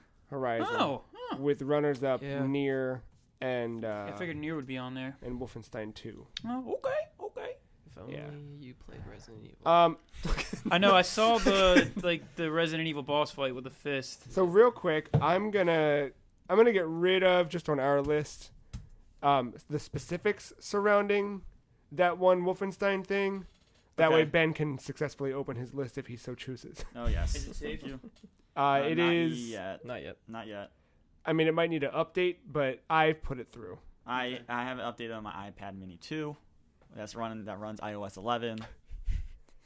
Anyway, Somehow. we're gonna move on to our next category, best multiplayer. Oh, boy. Here are your nominees: Destiny 2, Player Unknown's Battlegrounds, Mario plus Rabbids Kingdom? Kingdom Battle, They know. Mario Rabbids. Whatever. Moving on. That one with the weird rabbits in it. Mario Kart 8 Deluxe, Super Bomberman R, Friday the 13th, MLB 18 The Show, and Injustice 2. All right, I'll start the chopping block. MLB 18, the show. Bye. No, like that. Not just like the PvP version of it, but like the actual mode Diamond Dynasty in that game is so well fleshed out. It's pretty much a digital trading card thing. Yeah. Where like instead of you just having the cards and being cool, like you put them on the field, and that game is very dynamic. Like with the way like the stats are, so like an overall of a player can shift based on the matchup in real life. So like like a right-handed batter is better against a left-handed pitcher because of the angle they see the ball at. If that's the case in real life for the player that's on my team, like he will get a stat boost because of that. Yeah. Or there's been a pitcher that he's favorably done against, and he's playing them tonight. Or like it helps that way. And there's just a bunch of different modes, and like there's different events that make you use different players. Like there was one event earlier in the year where it was like you can only have right-handed pitchers, but you can only have left-handed batters, and you had to build a That's team pretty cool. based off the cards you had. So there was always like something new to kind of go back to, even though it was the same thing. You're essentially still playing baseball, but it was different ways of making you build a team and like playing in different ways. Okay. But That's like pretty as cool, far as like just like some of these games on here have cool multiplayer mechanics. This is just like the mode. Like, this is just like a mode thing more than anything. I want to cut Mario and Rabbids. I'm I surprised agree. that's even on the list. Is that even a multiplayer game? It has a is. multiplayer It's local, element. and I think that game makes you think, or that mode makes you think a little bit more, and it requires good communication. I think it's really cool, but I think compared to some of this other stuff on the list, it's not as cool. That's what I was going to say about Bomberman. I'm okay with that. You know what you're getting. It's You do. It's fucking Bomberman. It's that. It's cool, but But it's, Bomberman multiplayer is cool though. Yeah, Yeah. but It's compared to never what been a else bad is time. although I wonder if our answer would change if we had played that new mode. But either way, it's fucking Bomberman. Yeah. How You about know. Injustice 2? I mean, I love Injustice 2. Compared to the other But like, games on is this list, that though. like, is this multiplayer in Injustice 2 like any different from any other fighting game? Like multiplayer, like does it do anything to stand out? For on its me, own? I mean, the characters. Like, just yeah, just okay. playing as those characters, like, that's what makes I it would for keep me. it on there. Content too. Yeah, and like the stuff that's in that game is just fucking dope. Or I- just yeah. fully fleshed. all right, then Mario Kart 8. Different multiplayer modes too. My stuff's not updating. Oh, that also happened to me Mario last year. Kart It 8. sucks. That did come out. Oh, Switch. Yeah, Mario the Kart Switch 8 version. Deluxe on Nintendo Switch. I mean, it That didn't do anything different. Like it, and actually, battle mode. It's true. But Brought how back a often good are battle we mode. playing it? Never, but at the time, I mean, I'm after- fine cutting. I didn't even like it, to be honest. After Mario 64, I just gave up. Oh, sorry, Mario- DS. No, Mario Kart this DS. this one's really good. This one's It a is. really good return to form. Maybe I should try it again. The Wii one and the 3DS one are not. They're fine, but this one is really good. Mm-hmm. When yeah, you I get really a like Switch. the 3DS one. When you Or get a the DS Switch, one. you should come back to it. When Santa does. Okay, so that leaves us with Destiny 2, PlayerUnknown's Battlegrounds, Friday the 13th, and Injustice 2. Dude, Friday the 13th is so fucking fun. So what? We can I'm with you on that one, Mark. You say funny or boring? Fun. Fun. we can cut Injustice 2 compared to these other three. All right. Good news is Because- Injustice 2 will be talked about. Yeah, we're gonna talk- again. But here's my reason for cutting this right away is Destiny. I'm gonna lay this out. Destiny 2, for me, did things I've never done before. I've never given a shit about an MMO. And while this is not, I know, Mark, like MMO. This was still where I Yeah, had a elements of fucking it. I had a fucking app where I was like running a clan and inviting you guys to it and keeping track of progress and making sure that I fucking moved my PS4 to the office so I could hardwire it so I could put on a headset so I could like this game did some shit with multiplayer in a big bad way for me. I really enjoyed it. I never ever play first person shooters online because of the way that just Call of Duty, I never got good. And those types of things, like if you let yourself lapse at all, everyone else gets exponentially better. And when you're going in and trying to practice and get better, you're just getting destroyed. And it's never fun. Where Destiny 2, I felt like I had a fair playing ground. You would love Counter-Strike. I don't know. I feel just that was a really strong example. Okay.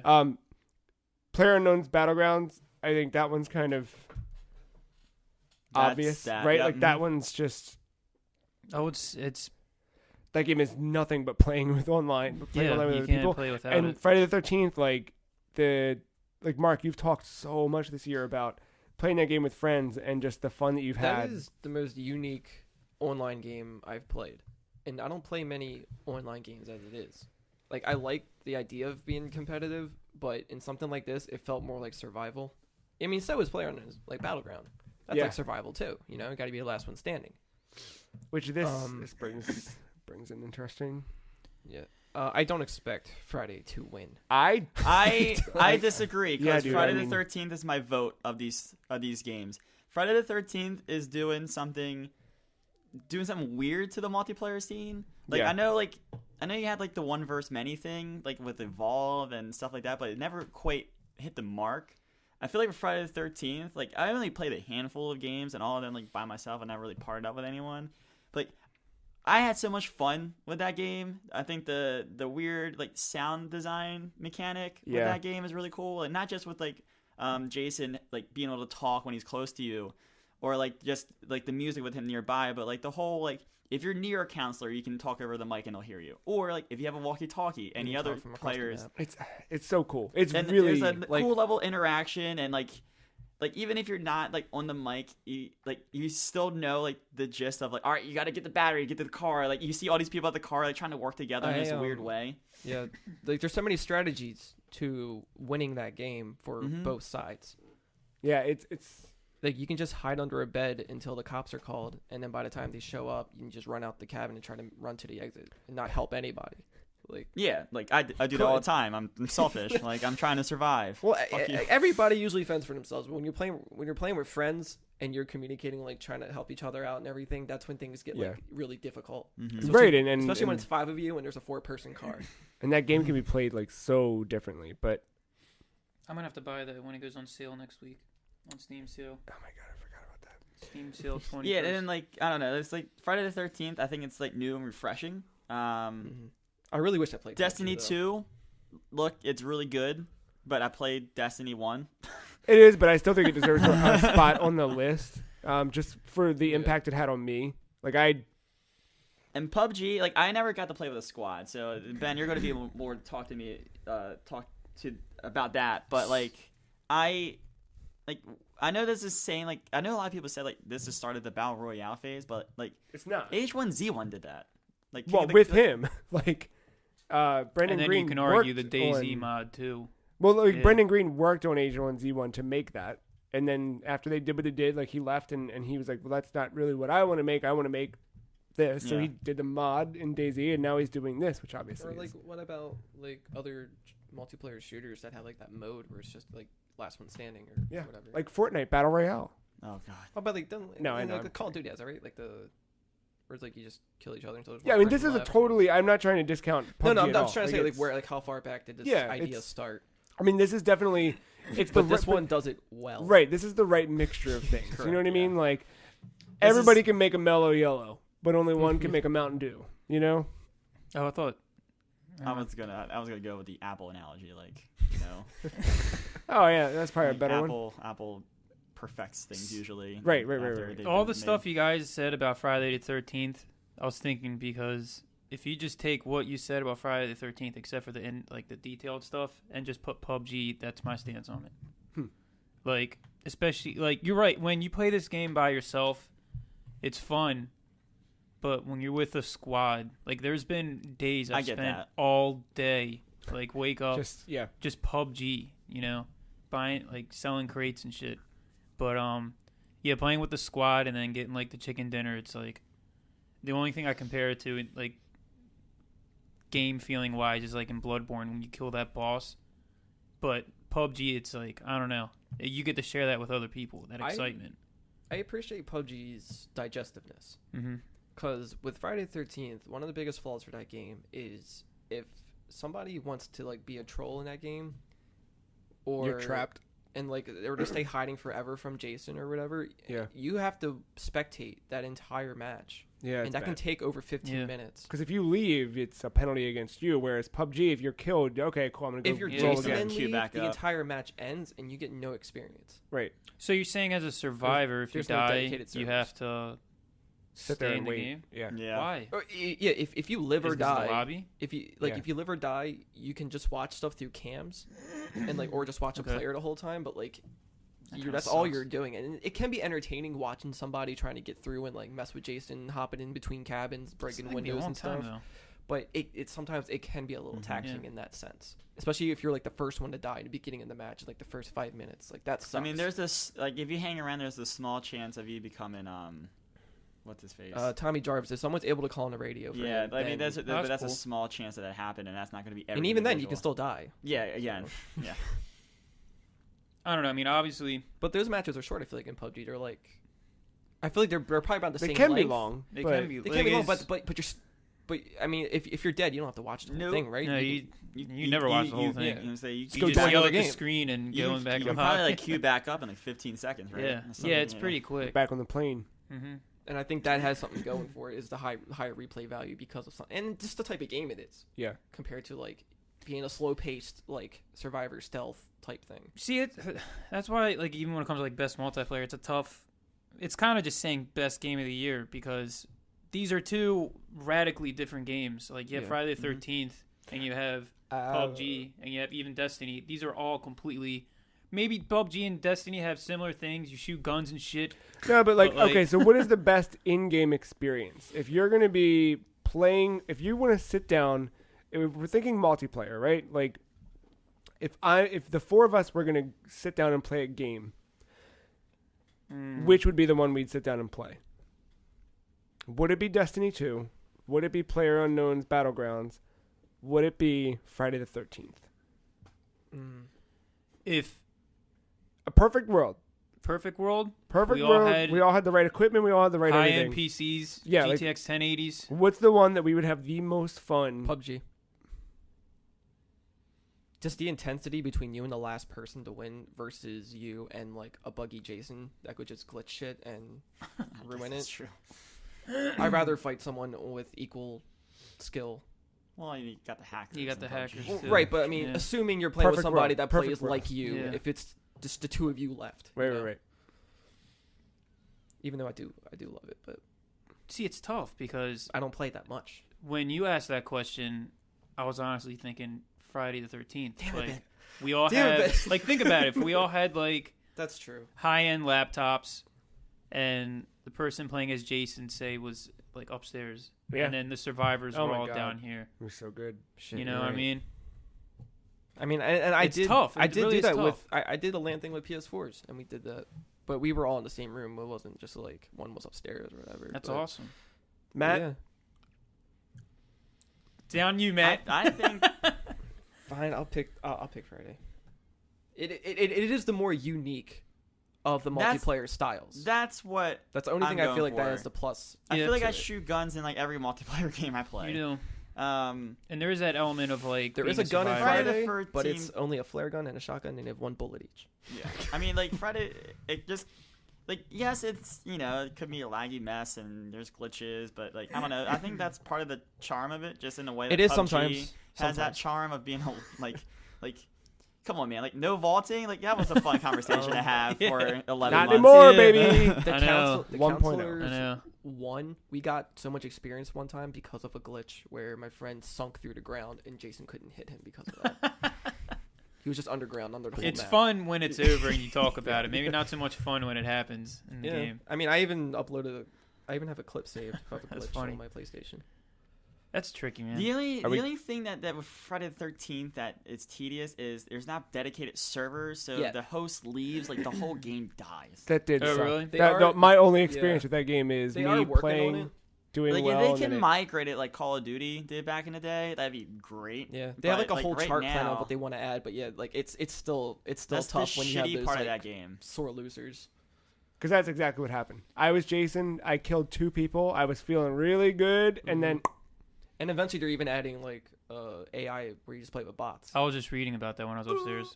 So, Yeah, they're updating So if it, it's just yeah. like 4 of us playing, we don't have to worry about getting 4 other like dickheads or whatever. so do we feel good about Friday the 13th?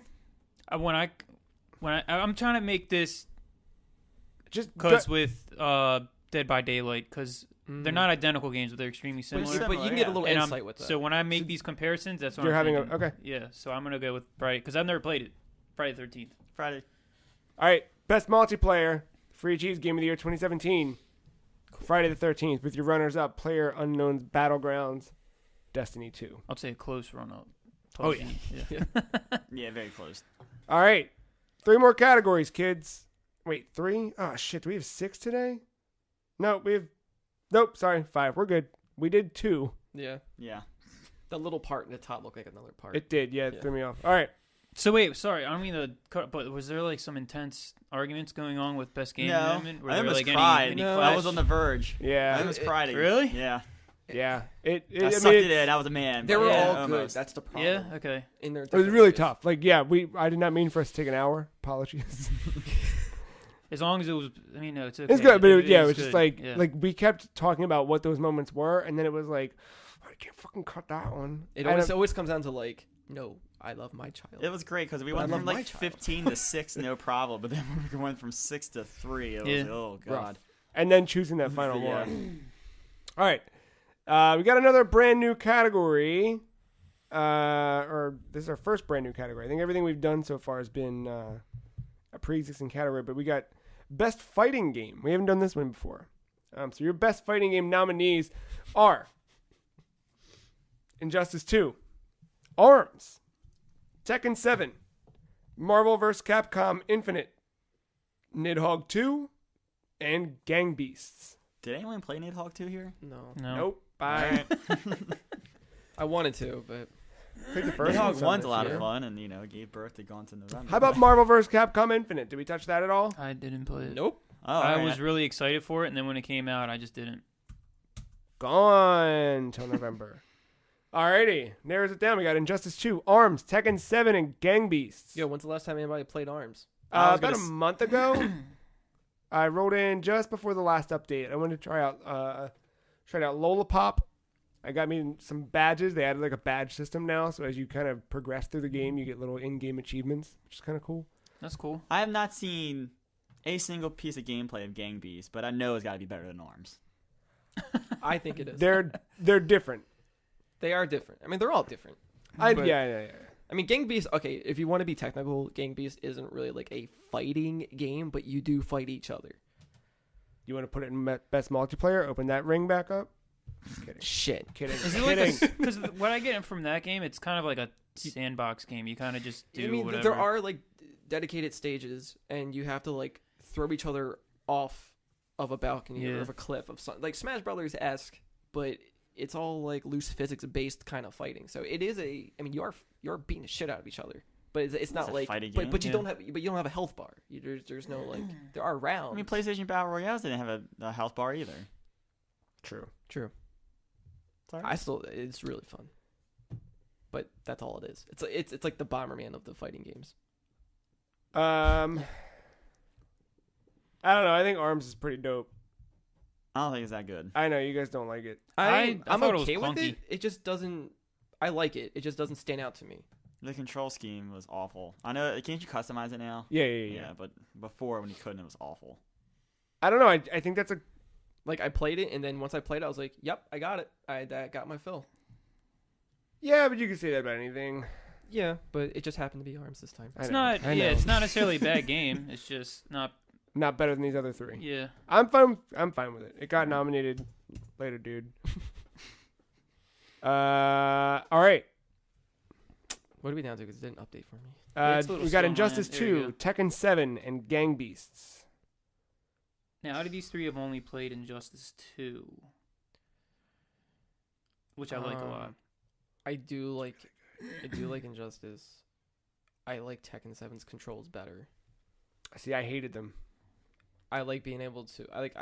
That's like my favorite 3D fighter.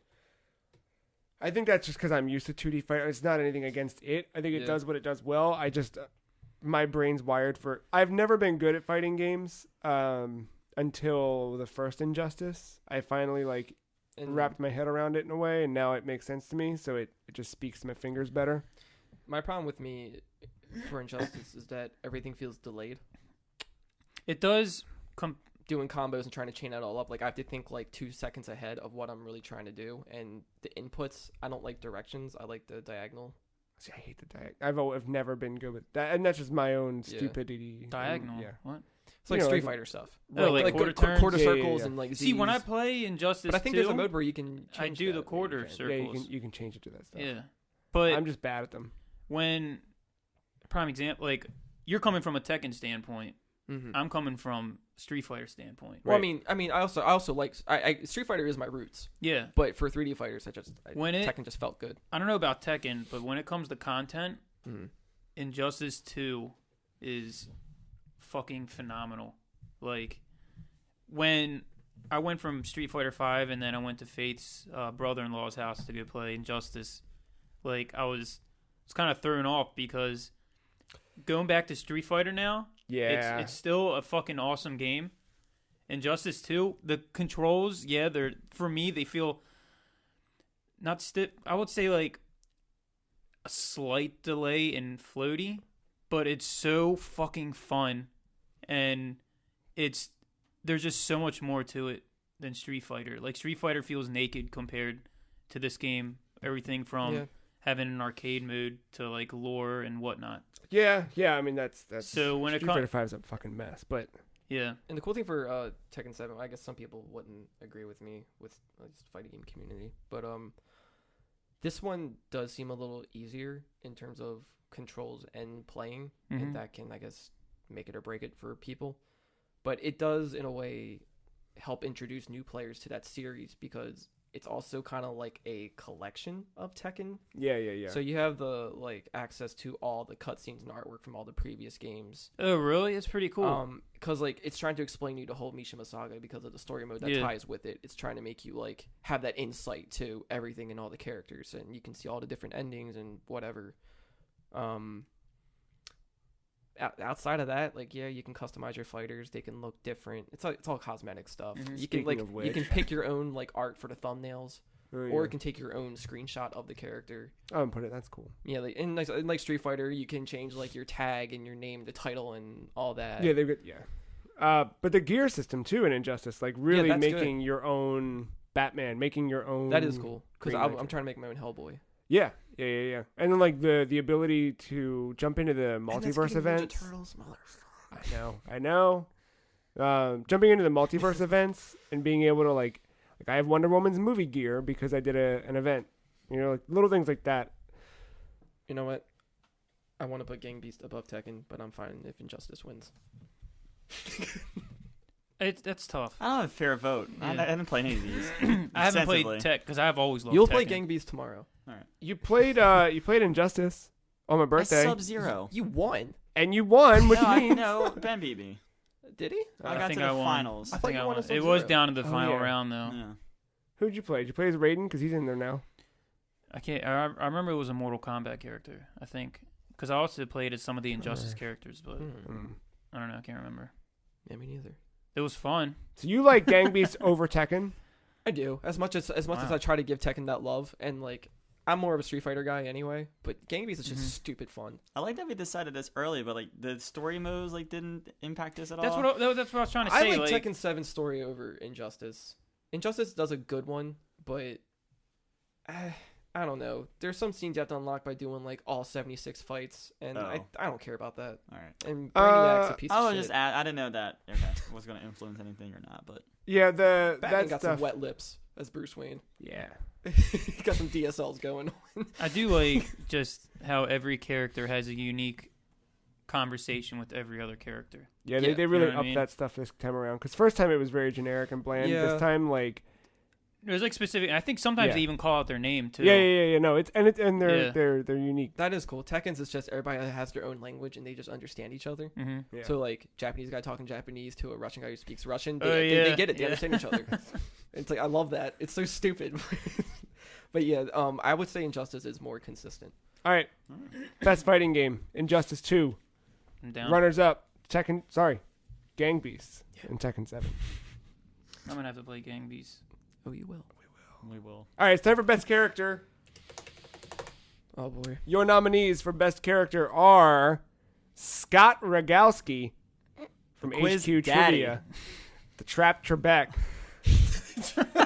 He did say that. Scott Ryder from Mass Effect Andromeda, Chloe Frazier from Uncharted Lost Legacy, 2B from Nier Automata, 9S we know which ones from are from Nier Nier, by the way. Automata, A2 from Nier Fucking Automata, The second end of Game Shark code. Rabbid Luigi from Mario plus Rabbids Battle Kingdom Battle. Chad Kensington from Friday the 13th. Cuphead the- from Cuphead. BJ Blazkowicz from Wolfenstein 2: The New Colossus. Marina from Splatoon 2. Monica.chr from Doki Doki Literature Club. Joe Baker from Resident Evil 7. And Cass from The Legend of Zelda Breath of the Wild. There's plenty of things to start cutting here. All right. One, Scott Ryder. I'm done with that game. All right. Later. 2, Rabbit Luigi, because I forget what he does. No, And if I- Rabbid Luigi's dope. He's got all the fucking vampire things. Oh, he's that one. He's good. All right, We'll all leave him in there. I think What he about- dabs too. Cuphead. He's just got a dope design. He's fine, but Cartoon man. Cass, There's because you don't even have to two- meet that character too. dude, no, to beat the Cass is game. dope. Look, you have something on your face. It's over there now. It's just fuzz. Oh, so Probably is from it- your is hoodie. it a booger? No. Oh, he got black boogers. Jet black. Cass is that cool dude that plays the fucking accordion in Breath of the Wild. You find him all over the place playing songs. He's got great songs. He's got a great. It's true. We have a great time. He's my friend. I think I saw him twice. Well, I He saw tells him more legends. than twice. He is literally Yeah. a bard, Yes, Cass stays for now. but that's all he is. I say we cut 2B. Me too. Cool. I don't know any of these I- fucking Nier people. I say we cut Chloe. Yep. Chloe's great, but Yeah, I actually kind of like her a little bit more playing Yeah. as her than Nathan, just because of her banter. So and much she, better. Yeah. I would never want another game with Nathan Drake. I Give do, me more Chloe. I do like her arc in this game, though. It's interesting. You see a little bit more of a backstory, but she still does her shady business, which is awesome. Yeah. Chad Kensington, I think we could. He's just a meme. I know. I like the meme. But he's such a good one, and he's my avatar in HQ. Is he really? I hate you. It's perfect. Yeah. Keep I him or guess cut we- him? I guess we can cut him. We can cut him. He's fun while it loved, but we lasted. can cut him. Scott Rogowski. That game, those trivia games are so much better when he's there. Yeah. All right, he stays. He's a good guy. He's I the think he should lag stay. daddy. I know. Yeah. It's true. All right, Marina, Splatoon 2. I think. I feel like she's on par with Cass. Okay. They're both have Then musical cut 'em backgrounds. both. They're both Nintendo characters. You know one what? would we rather bang? Cass. Oh, wow. Honestly, that's what I'm doing here. I No, but I feel safe cutting Marina and Really? Cass. Oh, okay. I feel like Marina's more current. I fell off that game. I'm fine. Her script is live. All right, hold on then. God damn it. Well, I'm looking at the rest of this list. Yeah. No, I'm fine either way. So Honestly, we got here's we can cut them both. You want to? All right, you want to cut Marina and Cass? Yeah. Cass was cool, but He's cool. Marina adds some sass, but Why not. can't we cut Rabbit Luigi? You want to cut Rabbit Luigi? Because I mean, it's gonna happen. I like Looking at the I rest like of this Rabbit list. Yoshi because he pukes. Oh, yeah. I don't think I got to Rabbit Yoshi. All right, That's so his here's what trailer. remains. We got Scott Rogalski, 9S, A2, BJ Blazkowicz, Monica.chr, and Joe Baker God, I can't talk about. Who's the Joe last two. Baker? from Resident Evil 7. Oh, okay. Yes. Is that which one is he? Is he the? Is that gonna spoil it? Yes. So Okay. Well, we talked about it earlier. Listeners of this podcast know who Joe Baker is, and they understand. yeah. He's not the character you play as. Don't you worry went- about I'll it. stop talking. I was You- gonna say, stop asking questions you don't want the answer hold on. to. Marketing has shown who he is. You went upstairs for a reason. If you Okay. let's say if you find Let- if you find a thumbnail, you know who he is. All right. Okay. Matt, 9S and A2. My personal vote goes to A2 because on a cover she's pretty and she has a spear and I like spear wielders. I mean- Spears are dope. I can confirm. My that. thank you for confirming. My vote also goes to A2, but for different reasons. If I Google it, will it? Sorry, Bing it. Will it be spoilers? A2? Yeah. Possibly. No, it won't be spoilers. It'll Okay. be so Wait, much is it more. is that the girl on the menu? I don't Or know. on the cover. Well, there's two of them. One of them. Yeah. Why? Actually, I thought why don't they were you all Bing three me of them an were on image the real cover. quick? Yeah, they're all on the cover. I'll bang I it just for you. I just picture the girl with the bandana over her eyes. They all have and the that, big butt. Oh, all right. but A2 just has longer hair. Ah, okay. I probably like Well- A2 better. I like that long hair. I actually think 9S has the better arc as a character. I think that's just because you see more of him. Yeah. Do you have a favorite in-game moment with him? She's got white But that's hair, where I was man. that's where I was leading to.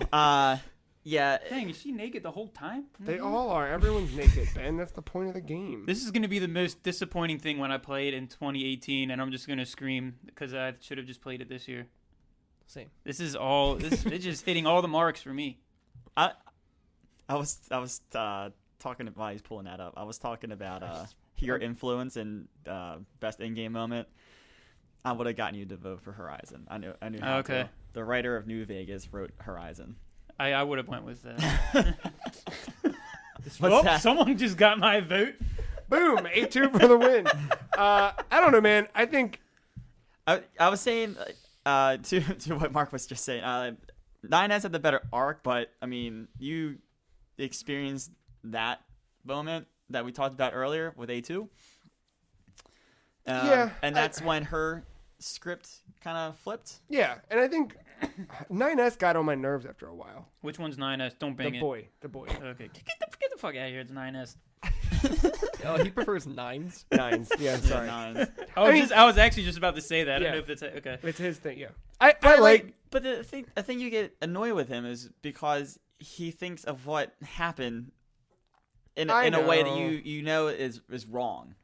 I like the lone warrior types. You know, A2. I mean, I agree with you about A2. I'm just This really sucks because Joe Baker is like my number one vote. He stays on the list. I killed 9S. I took him off the list. all right.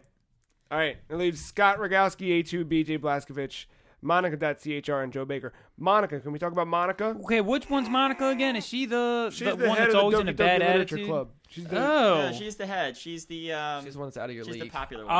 All right, yeah, she's babe. Basically, the one They I all didn't are like. babes. No, the one that's always in a bad attitude. She can take a hike. Natsuki. there's so Yeah, There's- Natsuk. Is that her name? there's a reason we put Monica on here though, and I think you haven't seen it yet. No, he Son of a hasn't. bitch. Well, Yeah. she was gonna. Well, now that I know who it is, I thought it was Natsuk at first because that's what I thought Monica would say. She sucks, but Monica's pretty dope so far, at least. Well, she She takes a is. tope for the dopest. She does takes a it turn for the dopest. Sorry. dope. And she wakes up with more dope. Yes, yes. I don't know, man. I think I can get into Joe Baker without spoiling.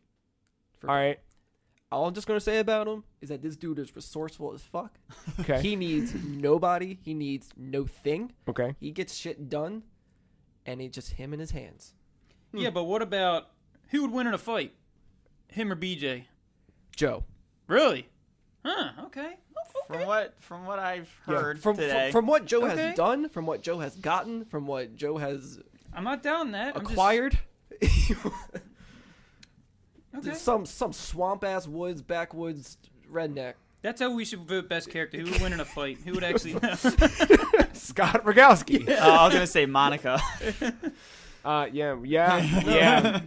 You're right. See, Monica's only good inside a machine. Yeah. She's a babe though, man. Honestly, this is probably it's better for you guys to vote on this because if I were to vote, it would just be Scott Rogowski because that's the only one I'm old. I'm familiar with old It's school probably the BJ, only one not we can all new agree on. Wolfenstein BJ. You know what I mean? You know what? Out of these 5, I feel best about cutting BJ right now. No one's really been saying any strong points so far. As cool as he is, and as cool as that arc is that we talked about with the best in-game moment, I still think He's just fucking badass. I know he is, but I've also seen Dude, him. how come his name's not B.A.? True. Blazkowicz. No, I'm kidding. It I'm should kidding. be. I'm saying. I feel like these other characters have done different things for their respective games. Yeah, like Scott Rogowski. Right. I can't believe we were cutting BJ before Scott Rogowski. But Would you fine. rather keep BJ than Scott? Yeah. Yeah? I don't know anymore. The more I think about it, no. Okay, do No, you want fucking no. The lag cut BJ. daddy? Cut Cut BJ. BJ? Cut BJ. I think he's fine, but he's BJ. Yeah. I would. We'll see, because I don't know much about A2, but I was almost gonna pick BJ over A2. How do you feel about that one? I think there's an argument there. I think You rather keep A2? because the game as a collective is good. But there's not a character that stands out, and I don't think you spend enough Because you time kind of with trade A2. off from 1 to 1. And then you don't spend enough time with A2. Like 9S and 2B, you experience pretty much the entire Yeah. game with them. But then A2, she only becomes a big part of it come the third route. I got a bold move for you. Fuck, is Scott Rogowski Okay. really the best character? To me, He makes HQ. I feel like we're just saying this You just to be tell funny. me that you don't enjoy. That's where I'm at. It does that. I don't. But does he I feel like actually? we're keeping Scott the same reason we had Chad. Does he actually count as the best character? Cut him out. I'm gonna vote cut him out. Honestly, Because he kind of does, but he kind of doesn't at the same actually, time. Monica for me is best character. It's in the file name. I know. I did like the extension. It's that's the one peak at a spoiler. Where it's a you're whole getting. game based around characters, and that's their strong point. I Yeah, feel like I think she's Monica- the strongest. Out of these 5, I think she's the strongest. For what that game was, for that the whole narrative of that game, it falls literally on her shoulders. Yeah. All right, so she's top 3, obviously. Just Monica. Just Monica. I'm okay cutting A2. I agree. Nate All right. A1. So that leaves Scott Rogowski, BJ Blazkowicz, Scott Monica- Rogowski. Monica That's what down you should've CHR. if and I had to Joe choose Baker. between Joe and Monica, I would pick Monica. I don't think anybody else can really relate to Joe. Oh, here. that's the conversation right now. Maybe. Then what's the conversation? BJ or Scott? I think that's the conversation. Jeez. I would honestly pick. I mean, you feel strong because you're the one who's played. You feel strong enough about Joe Baker to make the top 3, right? That's what I'm yes. getting. Okay, all right. All right. Then I think the conversation He is BJ or Scott. he makes that game. All right. BJ or Scott? I'm gonna go with BJ. I'm going with BJ. To cut or to keep? Keep. God, Scott would be so cool if we would fucking put him in the top 3. But this BJ's a better character. We can dedicate an article to him if you want. could. We can just give it appreciation. Game host of the year. Look, BJ fights against done. the Nazis. I made this. I did make this picture to defend him to get us to the point. Oh shit! I forgot he did this. But he wore this outfit the other day, and that's so good. It's true. That's pretty good. It's very true. You're convincing very me. good. You're convincing me. He's a charmer. But You can't be mad at him. But no, All right. BJ's a better character. Your best character, 2017. Oh damn, we just went straight there. Okay, all right. Right? That's what we thought. That's what we agreed on. If I were to vote, that's what I'm gonna vote. Oh, Yeah, I I guess, thought you were alright. saying BJ. No, I thought No? BJ over Scott, but I thought we said Monica was. All right, Is that I'm right? fine. I'm down. It's your guys' I mean, pick. no, I get Top that. vote for me is Monica. That's right. I thought we landed on that before. I think Monica and BJ are even for me, so I'm fine with Let's go with Monica. Monica. I think she makes sense. Best character, 2017, Monica.chr. Runners up. What did you say? .ch. Runners up. BJ Blazkowicz, Joe Baker. Toki on the board. Look at that. Yeah. So Sorry, Was that the speaking of first? review. Was that the first time it was nominated? Yep. Yeah, so far. Oh man, one for one. Yeah, Maybe a it's couple last. Huh, guess what's next? Yeah. So you got best sound design, another debut category for us here in the year 2017. So your best sound design for 2017 nominees are Hellblade: Senua's Sacrifice, Nier Automata, Super Mario Odyssey, Doki Doki Literature Club, Friday the 13th, Everything, Resident Evil 7, Biohazard. I will start by cutting. Oh shit! Never mind. What were you gonna say? I was gonna cut everything, and then I remembered how fucking dope that is. Maybe Mario. Yep, I'm fine with that. I'm gonna say Mario because it's not really that. I mean, Mario. I mean, we get it. Yeah, Yeah, as far as sound design, It's cool. It's cool, but we get it. yeah. Sound design should be More than just the music. It's not. Yeah, just I'm the doing music, the it's whole game in general. Exactly. Yeah. everything No, from. you're yeah, right. Okay. And plus, the thing we're nominating Mario for, Nier did better. So Correct. I'm glad we agree on that. Yeah. Okay. I was gonna cut everything, but honestly, like everything has a really, really cool bit to it where it does have that Alan Watts narration, and it's all part of the narrative. It's how you kind of move through that game, and the way that it kind of just like cuts in and out with different pieces of text narrative from different characters you come across in the game and things like. I don't know. It's a really, really smart way to do that. Did it pluck your heartstrings? Yes. Cool. And that game would not be the same without that narration. Like if you're not picking up those audio files, you're not experiencing that game in the same way. So I'll go and explain Resident Evil. Just Yes. to get it out of the way. Let you guys make your case for it. That was gonna be my vote, but good. The sound design for that, I was taken by, I think it was the trailer music, which is now the intro music, the Go Till Aunt Rhody. That was like stuck in my head for the longest time. It was like kind of creepy, reminded me of like Silent Hill 4 The Room a little bit with that intro song. Underrated game. So like it stays with me, but then going further into it, I'm realizing that again the whole game is about. I'll probably keep spamming throughout the other days, where it's this constant sense of uneasiness, and I think the score does a good job of that, along with everything else in that game. But also like the shift in it changes a lot too. So usually you just expect like an orchestral score of weird like ominous like string noises or whatever, and there is that. Even sometimes the lack of music. There's one specific part where a character is actually humming the Aunt Rhody song. Ooh, that's creepy. But like it's not like a major part of that game, but if you stick around long enough for something, that's like a little Easter egg that you will like find. It's like, don't do that. Do not do that. And then the one part with the son, Lucas Baker. I played that one song from on my phone. It was just sound like a metal song or whatever. It was just like hard rock or whatever. Yeah. That was just like a boss fight. He just that's him picking that music To fight you with. Oh, that's pretty cool. for it or whatever. Because you learn more about his character, but like I just thought it was a cool variety is the point I'm getting at with it. But that's basically it. Like was for the sound effects, things can sound really disgusting. They did a very good job of that. Yeah. I think on the Resident Evil's official YouTube channel, they have a whole playlist dedicated to behind the scenes, and a lot of it dealt with sound design. Oh, that's cool. And like what went into it, and like how like they made every choice. Like they were very careful, especially with the save room. Like you always feel good about the save room because that music comes on and makes you feel this sense of like nothing's gonna harm you. Right. This one, they did it to where it sounds nice, but it's so like eerie still that like you feel uncomfortably comfortable. Even like the main menu has that music, the save room music, especially at least with the VR, because it's a different menu for VR than it is Oh, that's cool. 2D. I was gonna compliment that just from playing the demo. Yeah. So like they did a good job of like overall, even when you feel okay, you still don't kind of feel okay. Like it's just temporary because you have to go back out that door. But that's pretty much what it has going for it. I say we cut Doki Doki Literature Club. What? I Seriously? agree. Compared to the rest I of this disagree. list. Sound design. Yes. All right. There's it. You know what? That is the one that has context. What do you mean? It would spoil it if I actually said it. But Which part? Do the charades. No. All of it. I can see.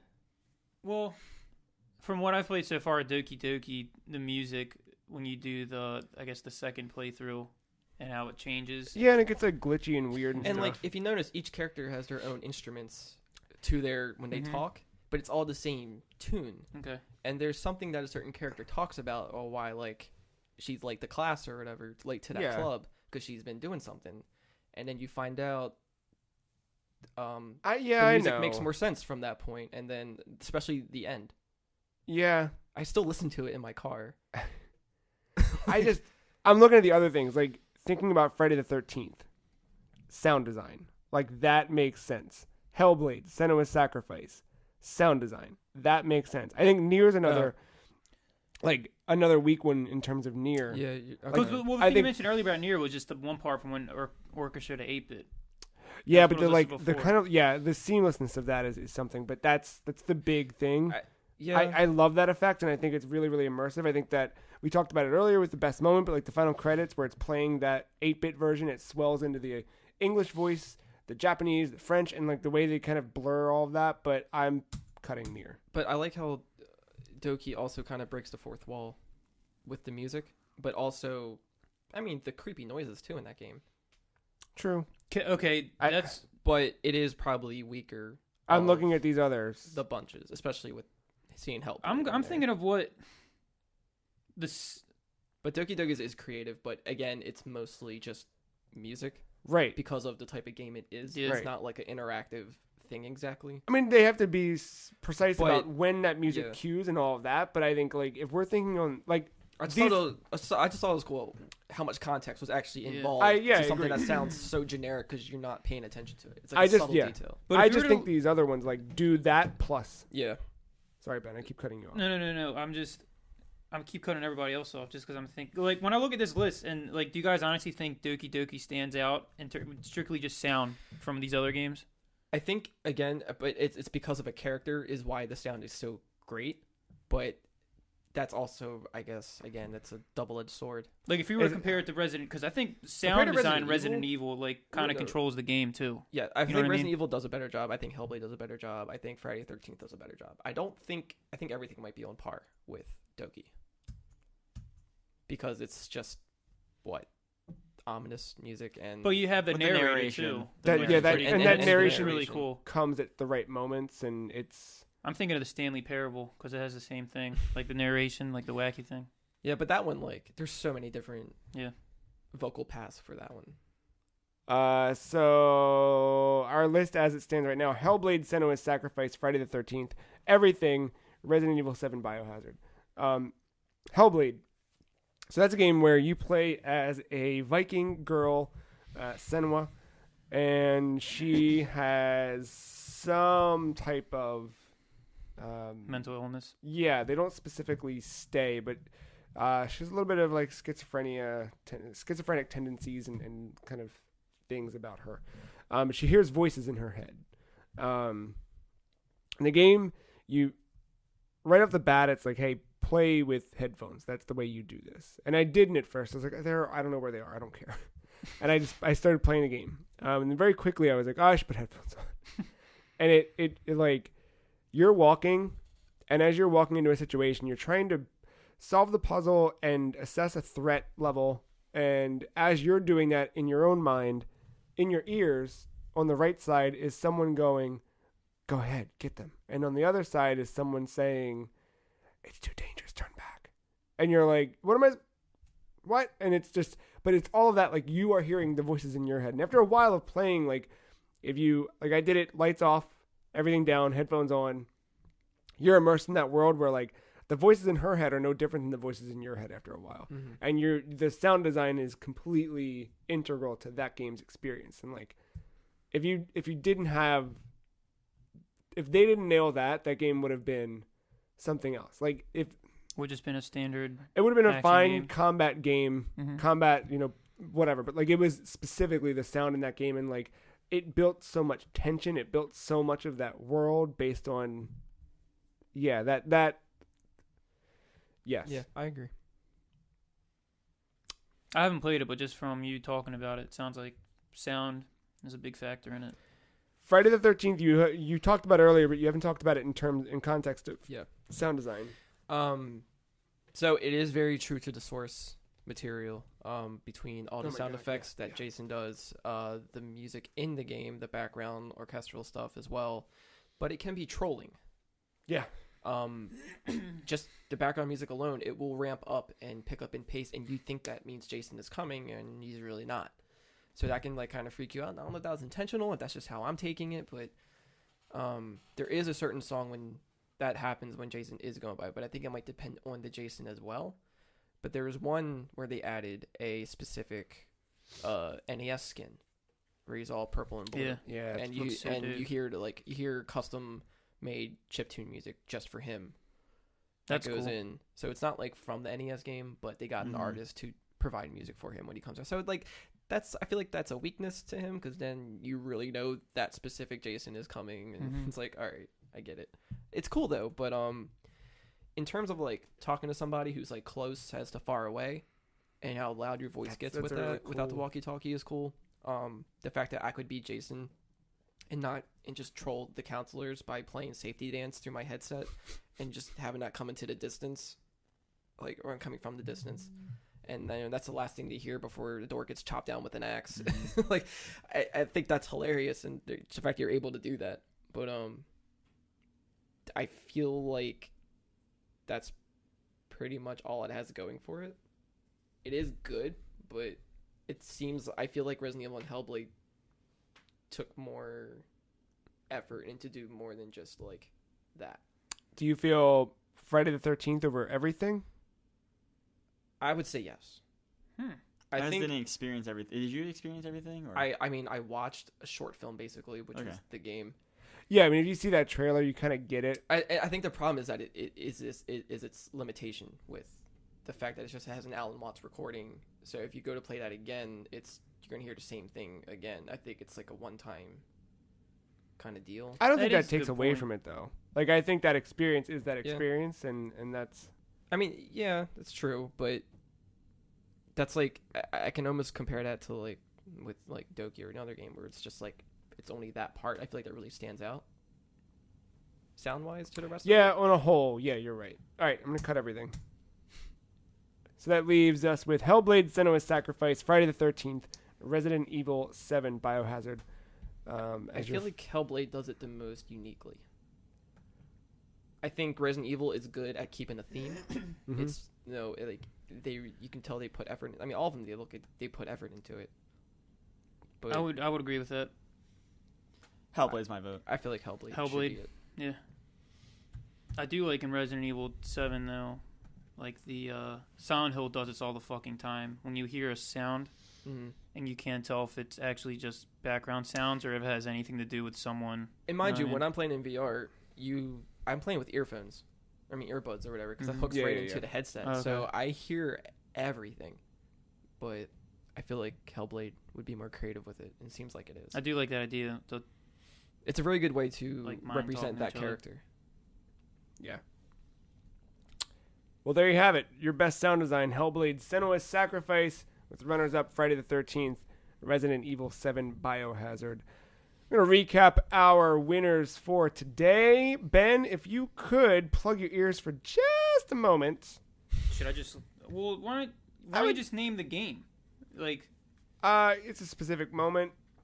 I mean, is there? You can't just say like that one. I mean, they listened. Yeah, you did Yeah, listen. they know. Okay. So your Yeah. favorite, your that one thing with the. yeah, Yeah, you know. Yeah, you know. favorite in-game moment goes to the Project Zero Dawn reveal in Horizon Zero Dawn, with runners-up ending E in Nier Automata, the end of Yorha. A moment in life of Wolfenstein DJ 2, the new Colossus. Your best multiplayer goes to Friday the 13th, with runners-up Destiny 2 and Player Unknown's Battlegrounds. Best fighting game goes to Injustice 2, with runners-up Tekken 7 and Gang Beasts. Best character goes to Monica.chr from Doki Doki Literature Club, with runners-up BJ Blazkowicz and Joe Baker. Best sound design goes to Hellblade: Senua's Sacrifice. Runners-up, Friday the 13th, Resident Evil 7, Biohazard. That's it for day 2. Be sure to come back to later today, actually. Come back later today. Check out a hot video on the site with us hanging out playing some video games. But come back tomorrow for day 3 of our Game of the Year awards, where we go over 2017's 2016 Game of the Year. Hoo-hoo. That should be cool. Best remaster, hottest mess, best DLC or expansion, best old game that we played this year. That is going to do it for us.